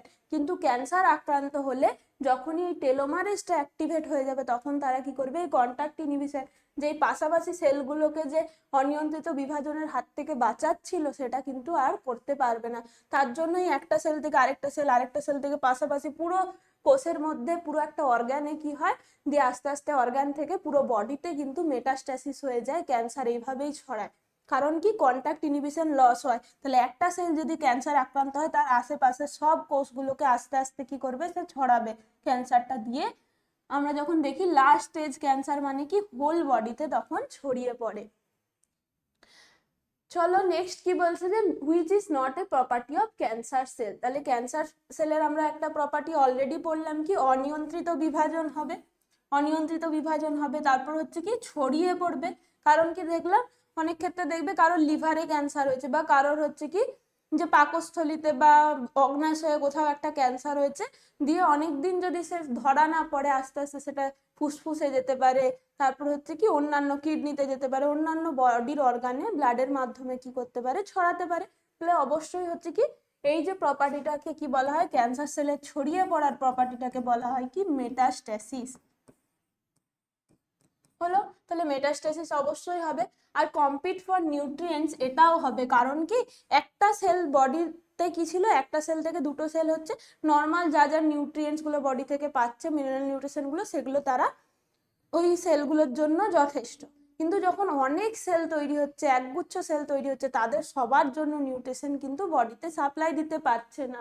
তাহলে ওই এত অনেক সেল যখন তৈরি হবে তারা কি করবে, পুষ্টির জন্য প্রতিযোগিতা করবে, এটাও ঠিক।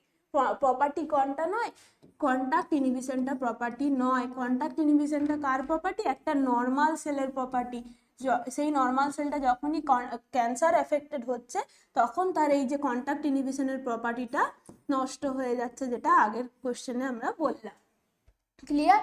এরপরে বলবে যে এই যে পুষ্টির জন্য প্রতিযোগিতা কি করে বুঝবে, দেখবে কেউ যদি ক্যান্সার আক্রান্ত হয় তার অনেক পরিমাণে ওজন কমতে থাকে, কারণ বডির সমস্ত মিনারেল নিউট্রিয়েন্টস গুলো সাপ্লাই কোথায় চলে যাচ্ছে, ওই একগুচ্ছ যত সেল ডিভিশন হবে তত বডির ওই ক্যান্সার আক্রান্ত কোষগুলো বেশি বেশি করে ওই নিউট্রিয়েন্টস গুলো নিয়ে নিচ্ছে। তার জন্য বডি আস্তে আস্তে ওয়েটটা লস হতে থাকে, একদম পাতলা হয়ে যায় বডি। ক্লিয়ার? এরপরে আসছি আমরা কার্সিনোমা। তাহলে কার্সিনোমা, এই যে ক্যান্সারের কথা বললাম, ক্যান্সারের অনেকগুলো টার্ম আছে, কার্সিনোমা, সার্কোমা, ফাইব্রোমা, এইরকম ধরনের। তাহলে কার্সিনোমা বলতে আমরা কি বুঝি, কার্সিনোমা মানে মেনলি মনে রাখবে যেগুলো এপিথেলিয়াল টিস্যু। তাহলে এপিথেলিয়াল টিস্যু কোনগুলো, আমাদের যে স্কিন হতে পারে, কোনো মিউকাস মেমব্রেন হতে পারে, কোনো অর্গানের যে ভিতরের কাভারিংটা, যে পর্দাটা থাকছে ভেতরের লাইনিংটা, সেখানে হতে পারে। তাহলে যে কোনো প্রকার আবরণী কলার যদি ক্যান্সার হয়, আবরণী কলা বা এপিথেলিয়াল, তাহলে তার নাম মনে রাখবে কি, আবরণী কলা বা এপিথেলিয়াল টিস্যুর যদি ক্যান্সার হয় তাকেই আমরা বলবো কি কার্সিনোমা। ক্লিয়ার? তার সাথে সাথে কি মনে রাখবে, তার সাথে সাথে হচ্ছে যে বিনাইন টিউমার মানে কি, সেটা শুধুমাত্র একটা জায়গাতেই টিউমারটা আছে, মেটাস্ট্যাসিস হচ্ছে না। তাহলে মেটাস্ট্যাসিস যদি পর্যায়ে না যায় তখন সেটাকে বলছি আমরা বিনাইন টিউমার, মানে পার্টিকুলার একটা জায়গাতেই আছে, ওটার কিন্তু অন্য বডি পার্টসে বা অন্য কোথাও আর ছড়াচ্ছে না। আর এই বিনাইন টিউমারটাই কখন ম্যালিগন্যান্ট টিউমার হয়ে যাবে, যখন সেই টিউমারটা আরো অন্যান্য জায়গায় তার আশেপাশের অর্গানে স্প্রেড করছে, তখন সেটা হয়ে যাবে ম্যালিগন্যান্ট টিউমার। আর হচ্ছে কি এই যে কানেকটিভ টিস্যুর টিউমার, তাহলে কানেকটিভ টিস্যু সংযোজন কলা যেগুলো হচ্ছে ব্লাড ক্যান্সার, বিভিন্ন ধরনের যেগুলো আমাদের কানেকটিভ টিস্যু আছে তাদের ক্যান্সারকে আমরা বলবো কি সার্কোমা। তাহলে কানেকটিভ টিস্যুর ক্যান্সারের নাম মনে রাখবে সার্কোমা। তাহলে আমাদের এখানে অ্যান্সার কি হয়ে গেল, এটা স্কিন, মিউকাস মেমব্রেন, এগুলো সমস্ত কার মধ্যে আসছে, এপিথেলিয়াল টিস্যু বা আবরণী কলার মধ্যে পড়ে। নেক্সট কি বলছে, ব্লাডের ক্যান্সার। তাহলে বললাম কি ব্লাডের ক্যান্সার, তাহলে ব্লাডের ক্যান্সার আবার হচ্ছে কি মেনলি ডাব্লিউবিসি কাউন্টটা যদি কমে যায়, ব্লাডের ক্যান্সারের নাম হচ্ছে কি লিউকেমিয়া। এগুলো হচ্ছে ডাব্লিউবিসি সেলগুলোকে বেশি এফেক্ট করে, তার জন্য কি হবে নাম, ব্লাড ক্যান্সারের আরেকটা নাম হচ্ছে কি লিউকেমিয়া। ব্লাড সেলগুলো সংখ্যাটা কমে যাচ্ছে যখনই ব্লাড ক্যান্সারে আক্রান্ত হবে। বিভিন্ন ধরনের মানে ব্লাডের যে সেলগুলো তার যে স্ট্রাকচারটা, সাইজ, শেপটা, সেটাও কিন্তু চেঞ্জ হয়ে যায় ব্লাড ক্যান্সারের ক্ষেত্রে। ক্লিয়ার? এটা তাহলে অপশন হয়ে গেল আমাদের সি। পরের কোশ্চেন, সারকোমা। সারকোমাতে কি হবে? সারকোমা হচ্ছে আমাদের ফাইব্রোব্লাস্টে হবে, অপশন এটাই হবে মোস্ট অ্যাপ্রোপ্রিয়েট। তাহলে কানেকটিভ টিস্যুর মধ্যে কি পড়ছে, বিভিন্ন যে ফাইবার্স টিস্যুগুলো হচ্ছে, যেগুলো হচ্ছে আমাদের কার্টিলেজ হতে পারে, বিভিন্ন ফাইব্রাস যেগুলো আছে বোনের হতে পারে, এই সমস্ত যেগুলো হবে সেগুলো হবে কানেকটিভ টিস্যুর পার্ট, মানে সারকোমাই হচ্ছে। তাহলে এইভাবে মনে রাখবে যে ফাইব্রোব্লাস্ট সেল আমরা কোথায় কোথায় পেতে পারি, মেনলি আমাদের কানেকটিভ টিস্যুর মধ্যে থাকছে, তাহলে সেখান থেকে সেটা হয়ে যাচ্ছে কি সারকোমা বলবো আমরা ফাইব্রোব্লাস্টের ক্ষেত্রে। নেক্সট আমাদের কোশ্চেন কি বলছে, হিরোইন ইজ সিনথেসাইজড বাই। তাহলে ড্রাগের তোমাদের এই হিউম্যান হেলথ অ্যান্ড ডিজিজের একটা পার্ট লাস্টের দিকে আছে, দেখবে বিভিন্ন ধরনের ড্রাগগুলোর নাম দেওয়া আছে, বিভিন্ন কোকেন, হিরোইন, মরফিন, এইগুলোর থেকে। তাহলে এইখান থেকে আমাদের কি পড়তে হবে, এই হিরোইনটা হচ্ছে কি আলটিমেটলি আমাদের ডাই অ্যাসিটাইল মরফিন। এটার আরেকটা নাম হচ্ছে কি ডাই অ্যাসিটাইল মরফিন।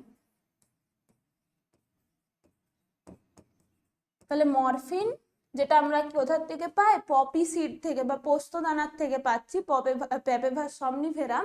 তো সেই মরফিনটাকে যদি আমরা আবার দুটো অ্যাসিটাইল গ্রুপ যুক্ত হয়ে যায়, সেই অ্যাসিটাইলেশনের মাধ্যমেই আমরা প্রস্তুত করতে পারবো কি হিরোইন। এইগুলো হচ্ছে কি মরফিন, হিরোইন, এগুলো মরফিনটা আমাদের ওষুধ হিসেবেও কিন্তু ব্যবহৃত হয় যখন সিভিয়ার পেন, কারোর প্রচুর যন্ত্রণা হচ্ছে, ক্যান্সারে আক্রান্ত যারা, তারপর হচ্ছে কোনো অপারেশনের পরে যখন প্রচুর শরীরে পেন হয়, তখন কিন্তু মরফিনটা ড্রাগ হিসেবে দেওয়া হয়, সরি, তখন মরফিনটা ওষুধ হিসেবে দেওয়া হচ্ছে। কিন্তু এই মরফিন, হিরোইনগুলোকে কেউ যদি ডক্টরের প্রেসক্রিপশন ছাড়াই প্রচুর পরিমাণে ইউজ করতে থাকে, মানে ডক্টরের কোনো প্রেসক্রিপশন নেই, নিজের মতো ডোজে নিজেরা ইউজ করতে থাকছে, তখন তাকে কি বলা হয়, সাবস্টেন্স অ্যাবিউজ বলা হয়। তাহলে নর্মালি সেটা ওষুধ হিসেবে কাজ করছে, কিন্তু সেটাকে অনিয়ন্ত্রিতভাবে নিজের মতো করে কেউ যদি বেশি পরিমাণে ইউজ করতে পারে, তখন করতে থাকে, তখন তাকে বলবো সাবস্টেন্স অ্যাবিউজ। অপশন কি হলো আমাদের সি। নেক্সট কি বলছে, which of the following is a hallucinogenic drug. তাহলে হ্যালুসিনোজেনিক ড্রাগ বলতে কোনগুলোকে আমরা বলবো, হ্যালুসিনোজেনিক ড্রাগ কোনগুলো হবে, যারা হ্যালুসিনোজেন মানে কি হ্যালুসিনেশন পদ্ধতিটাকে আমরা বলি কি, চোখের সামনে কোনো একটা জিনিস নেই কিন্তু মনে হবে যে এখানে কেউ একটা দাঁড়িয়ে আছে, বা এই চোখের সামনে মানে আদতে সেটা বর্তমানে কোনো বস্তু নেই, কিন্তু সেটা সে ইমাজিন করবে যে ওই জায়গাতে কোনো একটা বস্তু আছে, কোনো পার্সন হতে পারে, কোনো জিনিস হতে পারে, সেই সমস্ত কন্ডিশনটাকে বলি কি হ্যালুসিনেশন। মানে একটা ভুল একটা ধারণা তৈরি হচ্ছে, ভুল মনে হবে যে আমার চোখের সামনে কেউ একটা বসে আছে কিন্তু আদতে কেউ নেই, এই ধরনের যে একটা কি বলবো, যে একটা মেন্টাল একটা এফেক্ট তৈরি করছে, সেটাকে আমরা বলি কি হ্যালুসিনোজেনিক ড্রাগের মাধ্যমে এটা হয়। তাহলে এই হ্যালুসিনোজেনিক একটা ড্রাগের নাম কি, এটা সবাই মনে রেখেছো আশা করছি, এলএসডি শর্ট ফর্ম, যেটাকে আমরা বলি কি লাইসার্জিক অ্যাসিড ডাইথাইল অ্যামাইড। এই একটাই উদাহরণ মনে রাখবে, এলএসডি এমন একটা ড্রাগ, তার সাথে সাথে বিভিন্ন আছে, ডাটুরা আছে, তোমাদের এনসিআরটিতে দেখবে কয়েকটা উদাহরণ আছে, ডাটুরা, ধুত্র, এইগুলো একটুখানি দেখে রাখবে। কিন্তু মেন ড্রাগটার নাম মনে রাখবে কি এলএসডি, যেটা এরকম হ্যালুসিনোজেন হিসেবে কাজ করে। নেক্সট কোশ্চেন আমরা কি পড়বো, 40 কি বলছে যে cirrhosis of liver is caused by. তাহলে দীর্ঘদিন ধরে কোন ধরনের নেশাগুলো করতে থাকলে আস্তে আস্তে আমাদের লিভারটাকে পুরোপুরি ভাবে ড্যামেজ করে দেয়। লিভার সিরোসিস মানে কি, লিভারের যে সেলগুলো আছে সেগুলোকে পুরোপুরি ভাবে নষ্ট করে দিচ্ছে, ফাইব্রোসিস হয়ে যায় এবং আলটিমেটলি এই লিভার সিরোসিস থেকে গিয়ে লিভার ফেলিওর হয়ে যায়। তাহলে এই যকৃতে সিরোসিস করছে কোনটার জন্য, এই অ্যালকোহল খাওয়ার জন্য। তাহলে দীর্ঘদিন ধরে কেউ যদি অ্যালকোহল পান করতে থাকে, আস্তে আস্তে সেটা কি করবে, প্রথমে ফ্যাটি লিভার ডিজিজ হবে, দিয়ে সেখান থেকে লিভারের সেলগুলোকে হেপাটোসাইটগুলোকে আস্তে আস্তে আস্তে আস্তে ফাইব্রোসিস হবে, দিয়ে ফাইব্রোসিস থেকে কি হবে লিভার সিরোসিস হয়ে আলটিমেটলি গিয়ে পুরো লিভার ফেলিওর এবং সেখান থেকে মারা যাবে। নেক্সট কোশ্চেন আমাদের কি বলছে, সঠিক বিবৃতিটি নির্বাচন কর। Barbiturates make the criminals tell truth, না morphine used as pain killer after surgery, এটাও ঠিক আছে। আচ্ছা এটাই হবে, এটাই হবে, অপশন বিটাই হবে। তাহলে আমরা বললাম কি মরফিন এমন একটা ওষুধ যেটা হচ্ছে কি পেন কিলার হিসেবে কাজ করবে, যখন কারো সিভিয়ার পেন হচ্ছে সেরকম হচ্ছে অপারেশনের পরে ব্যথানাশক ওষুধ হিসেবে ব্যবহৃত হতে পারে। আর এই যে কোকেনটা বলেছে, কোকেনটা অনেক নাম শুনবে যে কোকেন দেওয়া হয়েছে, কোকেন মানে কি কিছুটা পরিমাণে এটার অ্যানাস্থেটিক এফেক্ট আছে, মানে কোনো একটা জায়গাকে অসাড় করার জন্য বা অবশ করার জন্য অনেক সময় কোকেন ইউজ হয়, কিন্তু রিকভারি বলেছে অপারেশনের পরে ব্যবহৃত হয়, অপারেশনের পরে কিন্তু এটার কোনো ব্যবহার নেই। নেক্সট কোশ্চেন আমরা যাব, কি বলছে এটাই আজকের ক্লাসে তাহলে আমাদের লাস্ট কোশ্চেন, এবং এইটা করলে আমরা পুরোপুরি ওভারঅল সমস্ত এই যে চ্যাপ্টারে যা যা টপিকগুলো ছিল পুরোটাই কাভার করেছি। সবাই মন দিয়ে ক্লাসটা করেছো এবং নিজেরা কমেন্ট সেকশনে গিয়ে একটুখানি জানাবে। চলো আমরা লাস্ট কোশ্চেনটা করে নিই। কি বলছে, নিচের কোন বিবৃতিটি সঠিক? আমাদের সঠিক বিবৃতিটি জানতে চেয়েছে। আচ্ছা, benign tumour metastasis, benign tumour কখনোই মেটাস্টেসিস করতে পারে না। বললাম কি বিনাইন টিউমার সবসময় একটা জায়গার মধ্যেই সীমিত থাকছে, সে তার আশেপাশে কোথাও ছড়ায় না, এটা মেটাস্টেটিক ক্যান্সারের ক্যারেক্টারিস্টিক। তাহলে এটা ভুল। নেক্সট কি বলছে, হিরোইন অ্যাক্সেলারেটস দ্য বডি ফাংশন, শরীরের কাজকে বাড়ায়। তার সাথে সাথে হিরোইন, হিরোইন কিন্তু শরীরের কাজটাকে বাড়ায় না, শরীরটাকে কি করে ঝিমিয়ে দেয়। তাহলে মরফিন, হিরোইন এগুলো কি করে বডিটাকে কিছুটা ডিপ্রেসেন্ট হিসেবে কাজ করছে, মানে কি যে আমাদের নর্মাল ফাংশনিংটাকে অনেকটা কমিয়ে দেয়, বডিটাকে একটুখানি নিস্তেজ করে দেয়। তার জন্য কখনোই বডির যে শরীরের কাজকে বাড়ায় না, এটা অ্যাক্সেলারেট হবে না, এটা কি হবে ডিসেলারেট করে, কমায়। নেক্সট কি বলছে, ম্যালিগন্যান্ট টিউমার শো মেটাস্টেসিস, এটাই কারেক্ট হবে। ম্যালিগন্যান্ট টিউমার কি করে ছড়িয়ে পড়তে পারে, আর সেই ছড়িয়ে পড়ার প্রপার্টিটাকে আমরা কি বলি মেটাস্টেসিস। ক্লিয়ার এটা?